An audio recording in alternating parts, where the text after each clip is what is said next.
ಬಸವಂ ಭಕ್ತಿಗೆ ಮೂಲಂ ಬಸವಂ ಕಾಲಂಗೆ ಕಾಲನನುಪಮಶೀಲಂ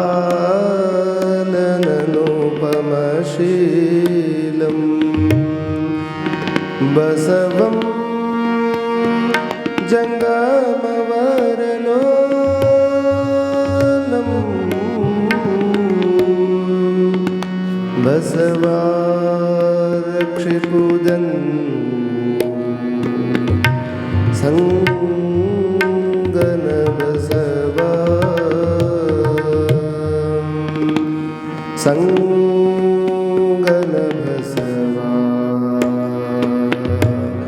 ಸಂಗನ ಬಸವ ಬಸವ ಬಸವಪ್ಪ ಬಸವೇಶ ಬಸವರಾಜ ಬಸವರಾಜ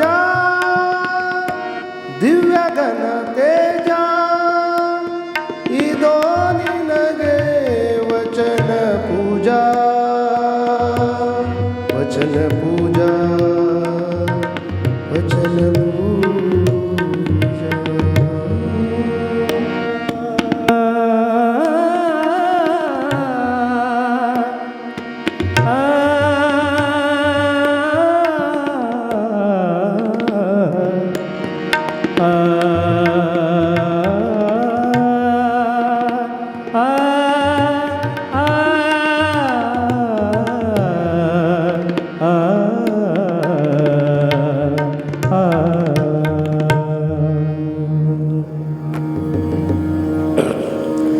ಗವಾಯಿಗಳು ಕೊಟ್ಟಾಗ ತಾವೆಲ್ಲರೂ ಸ್ವಲ್ಪ ಜೋರು, ತಾವೆಲ್ಲ ಶರಣ ಬಂಧುಗಳು, ತಾವೆಲ್ಲ ತಾಯಂದ್ರು, ಅದನ್ನು ನಮ್ಮ ಜೊತೆ ಅನ್ಬೇಕು.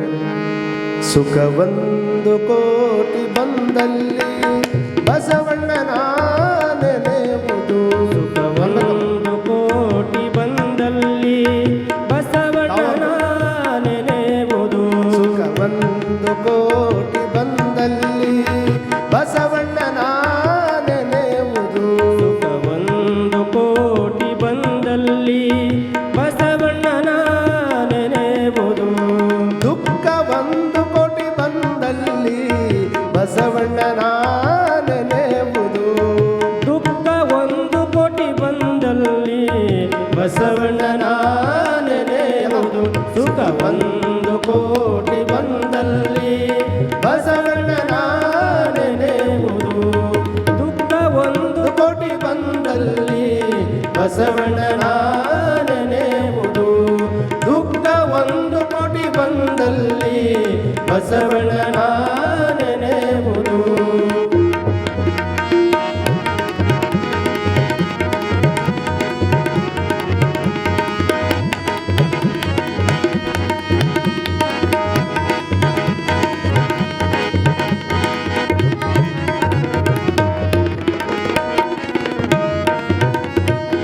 ಲಿಂಗಾರ್ಚನೆಯ ಮಾಡುವಲ್ಲಿ ಬಸವಣ್ಣನ ನೆನೆಯುವುದು. ಲಿಂಗಾರ್ಚನೆಯ ಮಾಡುವಲ್ಲಿ ಬಸವಣ್ಣನ ನೆನೆಯುವುದು. ಜಂಗಮಾರ್ಚನೆಯ ಮಾಡುವಲ್ಲಿ ಬಸವಣ್ಣನ ನೆನೆಯುವುದು. ಜಂಗಮಾರ್ಚನೆಯ ಮಾಡುವಲ್ಲಿ ಬಸವಣ್ಣನ ನೆನೆಯುವುದು. ಸುಖ ಒಂದು ಕೋಟಿ ಬಂದಲ್ಲಿ ಬಸವಣ್ಣನ ನೆನೆಯುವುದು. ದುಃಖ ಒಂದು ಕೋಟಿ ಬಂದಲ್ಲಿ ಬಸವಣ್ಣನ ನೆನೆಯುವುದು. ದುಃಖ ಒಂದು ಕೋಟಿ ಬಂದಲ್ಲಿ ಬಸವಣ್ಣನ ನೆನೆಯುವುದು.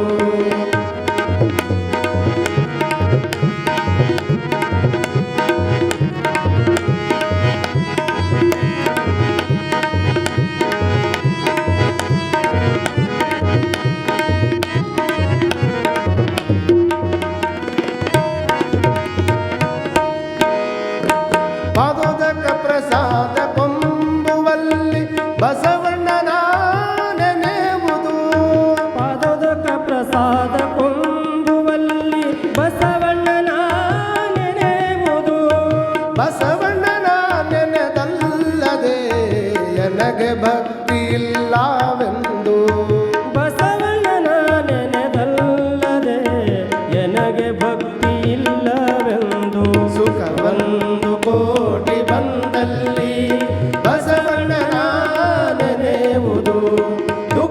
ಒಂದು ಕೋಟಿ ಬಂದಲ್ಲಿ ಬಸವಣ್ಣನ ನೆನೆಯುವುದು.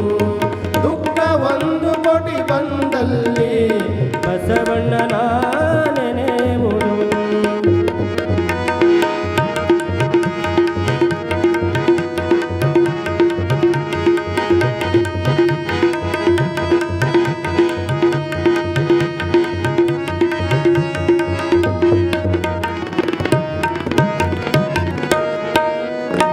ಬಸವಣ್ಣನ ನೆನೆದಲ್ಲದೆ ನನಗೆ ಭಕ್ತಿ ಇಲ್ಲವೆಂದು.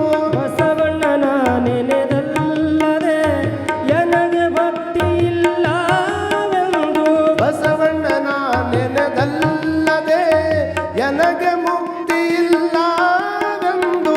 ಬಸವಣ್ಣನ ನೆನೆದಲ್ಲದೆ ನನಗೆ ಮುಕ್ತಿ ಇಲ್ಲವೆಂದು. ಬಸವಣ್ಣ ಬಸವಣ್ಣ ಎನ್ನುತ್ತಿರ್ದೆನಯ್ಯ ಕಾಣ ಕಲಿದೇವರ ದೇವ. ಬಸವಣ್ಣ ಬಸವಣ್ಣ ಎನ್ನುತ್ತಿರ್ದೆನಯ್ಯ ಕಾಣ ಕಲಿದೇವರ ದೇವ. ಸುಖ ಒಂದು ಕೋಟಿ ಬಂದಲ್ಲಿ ಬಸವಣ್ಣನ ನೆನೆಯುವುದು. ದುಃಖ ಒಂದು ಕೋಟಿ ಬಂದಲ್ಲಿ ಬಸವಣ್ಣನ ನೆನೆಯುವುದು. ದುಃಖ ಒಂದು ಕೋಟಿ ಬಂದಲ್ಲಿ ಬಸವಣ್ಣನ ನೆನೆಯುವುದು. ಸುಖ ಒಂದು ಕೋಟಿ ಬಂದಲ್ಲಿ ಬಸವಣ್ಣನ ನೆನೆಯುವುದು. ಬಸವಣ್ಣನ ನೆನೆಯುವುದು. ಬಸವಣ್ಣನ ನೆನೆಯುವುದು. ಜಯ ಮಂಗಲಂ ಜಯ ಗುರು ಬಸವೇಶ ಹರ ಹರ ಮಹಾದೇವ. ಗುರು ಬಸವಲಿಂಗಾಯ ನಮಃ. ಭಕ್ತಿ ಸುಭಾಷೆಯ ನುಡಿಯ ನುಡಿವೆ, ನುಡಿದಂತೆ ನಡೆವೆ, ನಡೆಯೊಳಗೆ ನುಡಿಯ ಪೂರೈಸುವೆ. ಮೇಲೆ ತೂಗುವ ತ್ರಾಸು ಕಟ್ಟಳೆ ನಿಮ್ಮ ಕೈಯಲ್ಲಿದೆ. ಒಂದು ಜವೆ ಕೊರತೆಯಾದಡೆ ಎನ್ನ ನೆತ್ತಿ ನೀನೆದ್ದು ಹೋಗ ಕೂಡಲ ಸಂಗಮ ದೇವ. ಪ್ರಾತಸ್ಮರಣೀಯ ಬಸವಾದಿ ಶಿವಶರಣರನ್ನು, ಹಾನಗಲ್ಲ ಗುರುಕುಮಾರ ಮಹಾಶಿವಯೋಗಿಯವರನ್ನು, ನಾಗನೂರು ಬೆಳಗಾವಿ ರುದ್ರಾಕ್ಷಿ ಮಠದ ಮಹಾತಪಸ್ವಿಗಳಾಗಿರುವಂಥ ಪೂಜ್ಯ ಶ್ರೀ ಡಾಕ್ಟರ್ ಶಿವಬಸವ ಅಜ್ಜನವರನ್ನು ಸ್ಮರಣೆ ಮಾಡಿ, ಪರಮಾರಾಧ್ಯ ಗುರುವರರಾಗಿರುವಂಥ ಮನಕ್ವಾಡದ ಮೃತ್ಯುಂಜಯ ಅಪ್ಪಗಳನ್ನು ಸ್ಮರಣೆಯನ್ನು ಮಾಡಿ, ಪೂಜ್ಯ ಅಜ್ಜನವರ ಜಯಂತಿ ಮಹೋತ್ಸವ ಕಾರ್ಯಕ್ರಮ, ಇದರ ನಿಮಿತ್ತ ಹಮ್ಮಿಕೊಂಡಿರುವಂಥ ಶರಣರ ಅನುಭವ ದರ್ಶನ ಪ್ರವಚನ, ಇಲ್ಲಿ ನಡೆಯುವಂಥ ಎಲ್ಲ ಕಾರ್ಯಕ್ರಮಗಳ ಸನ್ನಿಧಾನವನ್ನು ದಯಪಾಲಿಸಿರುವಂಥ ಗದುಗಿನ ಜಗದ್ಗುರು ಮಹಾಸನ್ನಿಧಿಯವರ ಶ್ರೀಪಾದಗಳಿಗೆ ಭಕ್ತಿಯ ಪ್ರಣಾಮಗಳನ್ನು ಸಮರ್ಪಣೆಯನ್ನು ಮಾಡಿ, ಶ್ರೀಪೀಠದ ಒಡೆಯರಾಗಿರುವಂಥ ಸರಳರು, ವಿದ್ಯಾವಂತರು, ಸದಾಕಾಲ ಹೊಸದೊಂದು ಚಟುವಟಿಕೆಯಲ್ಲಿ ತಮ್ಮನ್ನು ತಾವು ತೊಡಗಿಸಿಕೊಂಡಿರುವಂಥ ಮಾರ್ಗದರ್ಶಕ ಪರಮ ಪೂಜ್ಯರಾದ ಶ್ರೀ ಮನ್ನಿರಂಜನ ಪ್ರಣವ ಸ್ವರೂಪ ಡಾಕ್ಟರ್ ಅಲ್ಲಮ ಪ್ರಭುದೇವ ಮಹಾಸ್ವಾಮೀಜಿಯವರ ಶ್ರೀಪಾದಗಳಿಗೆ ಭಕ್ತಿಯ ಶರಣುಗಳನ್ನು ಸಮರ್ಪಣೆಯನ್ನು ಮಾಡಿ, ಇವತ್ತಿನ ದಿವಸ ವೇದಿಕೆಗೆ ವಿಶೇಷವಾಗಿ ನಮ್ಮ ವಿವೇಕ ದೇವರು ಬಂದಿದ್ದಾರೆ. ವೀರಸಿದ್ಧ ದೇವರಲ್ಲಿ ಹಾಗೂ ಶಿವಲಿಂಗೇಶ್ವರ ದೇವರಲ್ಲಿ ಹಾಗೂ ನಮ್ಮ ಮಲ್ಲಿಕಾರ್ಜುನ ದೇವರಲ್ಲಿ ಹಾಗೂ ನಮ್ಮ ಗದಿವಾಡದ ಎಲ್ಲ ಶರಣರಲ್ಲಿ ಕೂಡ ಶರಣುಗಳನ್ನು ಸಮರ್ಪಣೆ ಮಾಡಿ, ಸಂಗೀತಕ್ಕೆ ಆಗಮಿಸಿರುವಂಥ ಸಂಗೀತ ಕಲಾ ಬಳಗಕ್ಕೆ, ಈ ಕಾರ್ಯಕ್ರಮಕ್ಕೆ ಭಕ್ತಿಯಿಂದ ಶ್ರದ್ಧೆಯಿಂದ ಸಮಯಕ್ಕೆ ಸರಿಯಾಗಿ ಆಗಮಿಸಿರುವಂಥ ತಮ್ಮೆಲ್ಲರಿಗೂ ಶರಣು ಶರಣಾರ್ಥಿಗಳು. ನಿನ್ನೆ ಎಲ್ಲಿ ಬಿಟ್ಟಿದ್ದೀರಮ್ಮ? ಕಟ್ಟಿಗೆ ಹೊರಾವ ಕಿರೀಟ ಹೊತ್ಕೊಂಡಾನಂದ್ರೆ ದೊಡ್ಡದಾಗೋದಿಲ್ಲ. ಕಟ್ಟಿಗೆ ನೀವ್ಸ ಹೊತ್ಕೊಂಡು ಅಡ್ಡಾಡವ ಕಿರೀಟ ಹಾಕ್ಕೊಂಡಾನಂದ್ರೆ ಅದೇನು ದೊಡ್ಡದಲ್ಲ. ಬಟ್ ಕಿರೀಟ ಹಾಕ್ಕೊಂಡು ಅಡ್ಡಾಡವ ಬಂದು ಕಲ್ಯಾಣದಾಗ ಕಟ್ಟಿಗೆ ಹೊರತಾನಂದ್ರೆ ಇದು ಅಪ್ಪ ಬಸವಣ್ಣನವರು ದೊಡ್ಡ ತಾಕತ್ತು ಅನ್ನುವಂಥದ್ದನ್ನು ತಿಳ್ಕೊಬೇಕು ನಾವು. ಸುಮ್ಮನೆ ಹಂಗೆ ವಿಚಾರ ಮಾಡ್ಕೊಳ್ರಿ ನೀವು. ಹಂಗೆ ಹೌದಲ್ಲಪ್ಪ, ಕಟ್ಟಿಗೆ ಹೊರಾವ ಕಾಯಂ ಕಟ್ಟಿಗೆ ಹೊತ್ಕೊಂತಿದ್ದಾವ ಒಂದು ಪ್ರಸಂಗ ಬಂದ್ರೆ ಕಿರೀಟ ಹಾಕ್ಕೋಬೋದು. ಅದೇನು ದೊಡ್ಡದಾಗ, ಯಾಕಂದ್ರೆ ಕಷ್ಟ ನಷ್ಟ ನೋವು ನಲಿವು ಎಲ್ಲ ಅವ್ರಿಗೆ ಗೊತ್ತಿರುತ್ತದೆ. ಸದಾಕಾಲ ಬಂಗಾರದ ಕಿರೀಟವನ್ನೇ ಹೊತ್ಕೊಂಡಿರತಕ್ಕಂತಹ ಮಹಾದೇವ ಭೂಪಾಲ್ ಅವರು ಕಲ್ಯಾಣಕ್ಕೆ ಬಂದು ಏನು ಹೊತ್ಕೊಂಡ್ರಮ್ಮ? ಕಟ್ಟಿಗೆ ಹೊತ್ಕೊಂಡಾರ. ಕಟ್ಟಿಗೆಯನ್ನು ಹೊತ್ಕೊಂಡು ಅದರಲ್ಲಿಂದ ಬಂದಿರತಕ್ಕಂತಹ ಹಣದಿಂದ ನಿತ್ಯ ಜಂಗಮ ಪೂಜೆಯನ್ನು ಮಾಡಿಸೋದು, ಜಂಗಮಾರಾಧನೆ ಮಾಡಿಸೋದು, ಬಂದಿರತಕ್ಕಂಥ ಹಣವನ್ನು ಸೇವಿಂಗ್ ಮಾಡ್ಕೊಳ್ಳೋಂಗಿಲ್ಲ. ಅದನ್ನು ಕೂಡಿಡುವಂಥ ಪ್ರಯತ್ನ ಮಾಡೋಂಗಿಲ್ಲ. ತಾವು ಸಹಿತ ಇಲ್ಲಿ ಮೊದಲು ಓದ್ತಿರ್ತಾರೆ. ನೀವು ಅಷ್ಟನ್ನು ಕರೆದು ಮನೆಗೆ ಕರೆದು ಪ್ರಸಾದ ಮಾಡ್ಸೋಕ್ಕಾಗ್ತದೇನ್ರಿ ಅವರು? ಇಲ್ಲೆಲ್ಲ ಇದ್ದವ್ರನ್ನೆಲ್ಲರೂ ಮನೆಗೆ ಕರ್ಕೊಂಡು ಹೋಗಿ ಊಟ ಮಾಡ್ಸೋಕ್ಕಾಗ್ತದೆ? ನಮಗೆಲ್ಲರಿಗೆ ಅನುಕೂಲ ಅದ. ಮಠದೊಳಗೆ 40 ಹುಡ್ರು ಅದಾರ. ಆಮೇಲೆ ಯಾರೋ ಬಂದು ಪ್ರಸಾದ ಮಾಡ್ತಾರೆ. ತಾವು ಕೂತಿರ್ತಕ್ಕಂಥವ್ರು ಎಲ್ಲರೂ ಪ್ರಸಾದ ಮಾಡ್ತೀರಿ. ನೀವು ಹೋಗಿ ಒಬ್ಬೊಬ್ಬರಿಗೆ ಒಂದಿಷ್ಟು ಕೊಟ್ಟು ಬರೋಕ್ಕೆ ಆಗೋದಿಲ್ಲ. ಇಲ್ಲಿ ಅಜ್ಜನವರ ಜಯಂತಿ ಕಾರ್ಯಕ್ರಮದೊಳಗೆ ನಾನು ದುಡಿದಿರತಕ್ಕಂಥ ಅವ್ರು ನಿತ್ಯ ಮಾಡ್ತಿದ್ರು, ಅದನ್ನು ಶರಣರು ನಿತ್ಯ ಮಾಡ್ತಿದ್ರು, ನಿತ್ಯ ಶರಣರು ಮಾಡ್ತಿದ್ರು. ನಾವು ವರ್ಷಕ್ಕೊಮ್ಮೆ ಅಜ್ಜನ ಜಯಂತಿ ಒಳಗೆ ಇಲ್ಲಿ ಕೂಡಿರ್ತಕ್ಕಂತಹ ಮಹಾಜನತೆಗೆ ಒಂದು ದಿವಸ ನಾವು ಪ್ರಸಾದ ಮಾಡಿಸಿಬಿಟ್ರೆ ನಾವು ನಿತ್ಯ ಪ್ರಸಾದ ಮಾಡಿಸಿದಷ್ಟೇ ಪುಣ್ಯ ಬರ್ತೈತೆ ಅನ್ನುವಂಥ ಭಾವನಕ್ಕೆ ಎಷ್ಟೋ ಮಂದಿ ಇಲ್ಲಿ ಬಂದು ತಮ್ಮ ಸೇವೆಯನ್ನು ಮಾಡುವಂಥ ಪ್ರಯತ್ನ ಮಾಡ್ತಾರೆ. ಮಠ ಭಾಳ ದೊಡ್ಡದದ ರೀ, ಅವ್ರಿಗೇನು ರೊಕ್ಕ ಮಠ ದೊಡ್ಡದದ, ಆದರೆ ಕೆಲಸ ಎಷ್ಟು ನಡೆದವು ನೋಡ್ಬೇಕಲ್ಲ ನಾವು. ಒಂದರ ನಿಂತವನ್ರಿ ಅವರು ಎಲ್ಲ ಕಡೆನೂ ಕೆಲಸ ನಡೆದವ. ಇಲ್ಲಿ ಬಂದಿದ್ದನ್ನು ಮಠ ಅನ್ನುವಂಥದ್ದು ಒಂದು ದೊಡ್ಡ ಓವರ್ ಟ್ಯಾಂಕ್ ಇದ್ದಂಗೆ ಸಮಾಜದಾಗ, ನಿಮಗೆ ಗೊತ್ತಿರಲಿ ಅಷ್ಟೇ. ಶ್ರೀಮಠ ಅನ್ನುವಂಥದ್ದು ದೊಡ್ಡ ಓವರ್ ಟ್ಯಾಂಕ್ ಇದ್ದಂಗೆ. ನಿಮ್ಮ ಮನೆ ಮಠ ನಲ್ಲಿ ಒಳಗೆ ನೀರು ಬರಬೇಕಾದ್ರೆ ಮೊದಲು ನೀರು ಎಲ್ಲಿಗೆ ಏರಿಸ್ಬೇಕು? ಟ್ಯಾಂಕ್ನಾಗ ನೀರು ಇಲ್ಲಾರ್ದ್ರೆ ಬರೀ ನಲ್ಲಿ ತಿರ್ಕೊಂಡು ಕುಂತ್ರ 2 ದಿವಸ ಆದರೂ ಕೂಡ ತುಂಬುದಿಲ್ಲ. ಹಂಗೆ ನಾಗನೂರಿನ ರುದ್ರಾಕ್ಷಿ ಮಠ, ಬೆಳಗಾವಿಯ ರುದ್ರಾಕ್ಷಿ ಮಠ ಅನ್ನುವಂಥದ್ದು ಸಮಾಜದ ಓವರ್ ಟ್ಯಾಂಕ್ ಇದ್ದಂಗೆ ನಮ್ಮ ಭಕ್ತಿಯದಿಂದ ಒಂದಿಷ್ಟು ಬಂದಿರತಕ್ಕಂಥ ದವಸ ಧಾನ್ಯವನ್ನು ಆ ಟ್ಯಾಂಕಿನೊಳಗೆ ಶೇಖರಣೆ ಮಾಡಿದರೆ ಆ ಟ್ಯಾಂಕ್ ಎಲ್ಲಿ ಬರ್ತದೆ ಅಂದರೆ ಮತ್ತೆ ಹೊಳ್ಳಿ ನಮ್ಮ ಮನೆ ಮುಖಾಂತರವಾಗಿ ನಲ್ಲಿ ಮುಖಾಂತರವಾಗಿ ಮತ್ತು ನಮ್ಮ ಮನೆಗೇ ಬಂದು ಮುಟ್ಟುತ್ತೆ ಅನ್ನುವಂಥದ್ದನ್ನು ಇದಕ್ಕೆ ಒಂದು ಜೋರು ಚಪ್ಪಾಳಿ ಹೊಡ್ರಿ, ಏನಾಗೋದಿಲ್ಲ. ಇದು ಚಪ್ಪಾಳಿನಿ ಹೇಳಿ ಹೊಡೆಸ್ಕೊಳ್ಳುವಂಥ ಕರ್ಮ ಬಂತಲ್ಲ, ಇದೆ ಅಂತ ದೊಡ್ಡ ಕರ್ಮ ನೋಡ್ರಿ ನಮ್ದು. ನಾ ಹೇಳೋದು ಸುಳ್ಳು ಐತೇನು ರೀ ಅವರು? ಅಲ್ಲೇ ಹಾಕಿದ್ರೆ ಅಂದ್ರೆ ಹೊಳ್ಳಿ ಬರೋದು ಎಲ್ಲಿ? ಅದು ಹೊಳ್ಳಿ ನಿಮಗೆ ಬರ್ತೈತಿ, ಮತ್ತು ನಮಗೆ ಬರ್ತೈತೆ ಅಂದ್ರೆ ಮತ್ತೆ ಯಾಕೆ ಹಾಕ್ಬೇಕ್ರ ಅಂದ್ಗಿಂದ್ರಿ ಮತ್ತೆ? ಹೌದು, ಮತ್ತು ನಮಗೆ ಹೊಳ್ಳಿ ಬರ್ತೈತೆ ಅಂದ್ರೆ ಮತ್ತೆ ಯಾಕೆ ಹಿಂಗೆ ತೊಗೊಂಡ್ರೆ ಡೈರೆಕ್ಟ್ ನಾವು ಇಟ್ಕೊತೀವಿ ಅಂದರೆ ಹಂಗಿಲ್ಲ. ಒಳ್ಳೆಯ ಕೆಲಸಕ್ಕೆ, ನಡೆದಿರ್ತಕ್ಕಂತಹ ಕೆಲಸಕ್ಕೆ ಯಾರ್ಯಾರೋ ಏನೇನೋ ದಾನಿಗಳು ಏನೇನೋ ಮಾಡುವಂಥ ಪ್ರಯತ್ನ ಮಾಡ್ತಾರೆ. 12ನೇ ಶತಮಾನದೊಳಗೆ ಅಪ್ಪ ಬಸವಣ್ಣನವರು ಇದನ್ನೇ ಕಲಿಸಿದರು. ಕೊಡಬೇಕಲ್ಲ, ಒಬ್ಬ ಕೊಡುವಂಥ ಪ್ರಯತ್ನ ಮಾಡು. ಒಬ್ಬರ ಮನೆಗೆ ದಿವಸ ಭಿಕ್ಷುಕರು ಹೊಕ್ಕಿದ್ರಿ. ಹಿಂಗೆ ದಿವಸ ಹೋದರೂ ಕೆಲವು ಮಂದಿ ಹೆಂಗಿರ್ತಾರೆ ಅಂದ್ರೆ, ದಿವಸ ಹೋದ್ರೂ ಅವ್ರು ಊಟ ಮಾಡಿದ ಕೈಲಿಂದ ಮುಂದೆ ಹೋಗಿ ಬಾ ಅಂದ್ರೆ ಅನ್ನದಾಗಳು ತೆಳಗೆ ಬಿದ್ದಿತ್ತು ಅಂತ ತಿಳ್ಕೊಂಡು ಅದನ್ನು ಸಹಿತ ಮಾಡೋದಿಲ್ಲ ಕೆಲವು ಮಂದಿ. ಅಷ್ಟು ಇದು ವಿಚಿತ್ರ ಇರ್ತಾರೆ. ದಿವಸ ಹೋದಾಗ ಕದ ಹಾಕವ್ರ, ಅವ್ರು ಕದ ಹಾಕಿದ ಕೂಡಲೇ ಅವ್ರ ಮನೆ ಬಿಡ್ತಿದ್ದಿಲ್ಲ. ಮತ್ತೆ ಮರು ದಿವಸ ಹೋಗವ್ರೆ. ದಿವಸ ಭಿಕ್ಷಕ್ಕೆ ಹೋದಾಗ ಮನೆಯಾಗಿದ್ದು ಹೆಣ್ಮಗಳು ಮುಂದೆ ಹೋಗಿ ಬರ್ರಿ ಅಂತ ಅನ್ನೋರು, ಇವರು ಮುಂದೆ ಹೋಗೋರು ಮತ್ತೆ ಬರೋರು, ಮುಂದೆ ಹೋಗೋರು ಮತ್ತೆ ಬರೋರು. 10-15 ದಿವಸ ಹಿಂಗೆ ಮನೆಗೆ ಯಾವ ಮನೆ ಒಳಗೆ ಏನೂ ಕೊಡ್ಲಾರ್ದನ ಕದ ಹಾಕ್ತಿದ್ರು, ಅದ ಮನೆಗೆ ಮುದ್ದಾಮ ಹಾಕಿದ್ರು ಅವ್ರು. ಆವಾಗ ಶಿಷ್ಯ ಅಂದ, ಅಲ್ರಿ ಎಟ್ಟಂತ ಅವ್ರ ಮನೆಗೆ ಹೋಗೋದು? ನೀವು ಹೋದ ಕೂಡಲೇ ಕದ ಹಾಕ್ತಾರೆ ಅವರು. ಅವ್ರ ಮನೆಗೆ ಯಾಕೆ ನಾವು ಹೋಗೋದು? ಇನ್ನೂ ಕೊಡುವಂಥ ರಗಡು ಮನೆ ಅದಾವ, ಕೊಡುವಂಥ ರಗಡು ಮನೆ ಅದಾವ, ಅವ್ರ ಮನೆಗೆ ಹೋಗೋನಲ್ಲ. ಅವಾಗ ಶಿಷ್ಯಾಗ ಅವ್ರು ಹೇಳಿದ್ರಂತ, ಕೊಡವ್ರನ್ನ ಇಲ್ಲಿದ್ರು ಕುಂದಿರ್ತಾರೆ, ನಾ ಬೆಟ್ಟದ ತುದಿಯಾಗಿದ್ರು ಕೊಡ್ತಾರೆ, ಅವ್ರ ಮನೆ ಮುಂದಿದ್ರು ಕೊಡ್ತಾರೆ. ಕೊಡವ್ರನ್ನ ಹೇಳೋದು, ಕೊಡವರು ನಾ ಬೆಟ್ಟದ ತುದಿಯಾಗಿ ಕುಂತ್ರು ಅಲ್ಲೇ ಬಂದು ತಂದು ಕೊಡ್ತಾರೆ.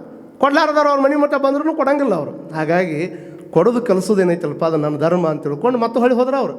ಆ ಹೆಣ್ಮಗಳು ಏನು ಮಾಡಿದ್ಲು, ಈ ವ್ಯಕ್ತಿ ಎಷ್ಟು ಸಲ ಕದ ಹಾಕಿದ್ರು ಮತ್ತು ಹೊಳ್ಳಿ ಮನೆಗೆ ಬರ್ತಾನಂದ್ರೆ ಇವಂಗೇನು ಕೊಟ್ಟು ಕಳ್ಸೋಕೆ ಸಾಧ್ಯ ಐತೆ ಅಂತ ತಿಳ್ಕೊಂಡು ಬಡ ಬಡ ಕದ ತೆಗೆದಕ್ಕಿನ ಅಲ್ಲೇ ಅಂಗಳದಾಗಿರುವಂಥ 2 ಬುಟ್ಟಿ ಮಣ್ಣು ತೊಗೊಂಡ್ಬಂದು ಅವನು ಉಡ್ಡಲ್ಲ ಹಾಕಿದ್ಲು. ಹಿಂಗೆ ಉಡ್ಡಲ್ಲ ಹಾಕಿದ ಕೂಡಲೇ ಇಷ್ಟು ಖುಷಿ ಆಯ್ತು ಅವ್ರಿಗೆ. ಹಾರಾಡ್ಬಿಟ್ರಂತ ಅವ್ರು.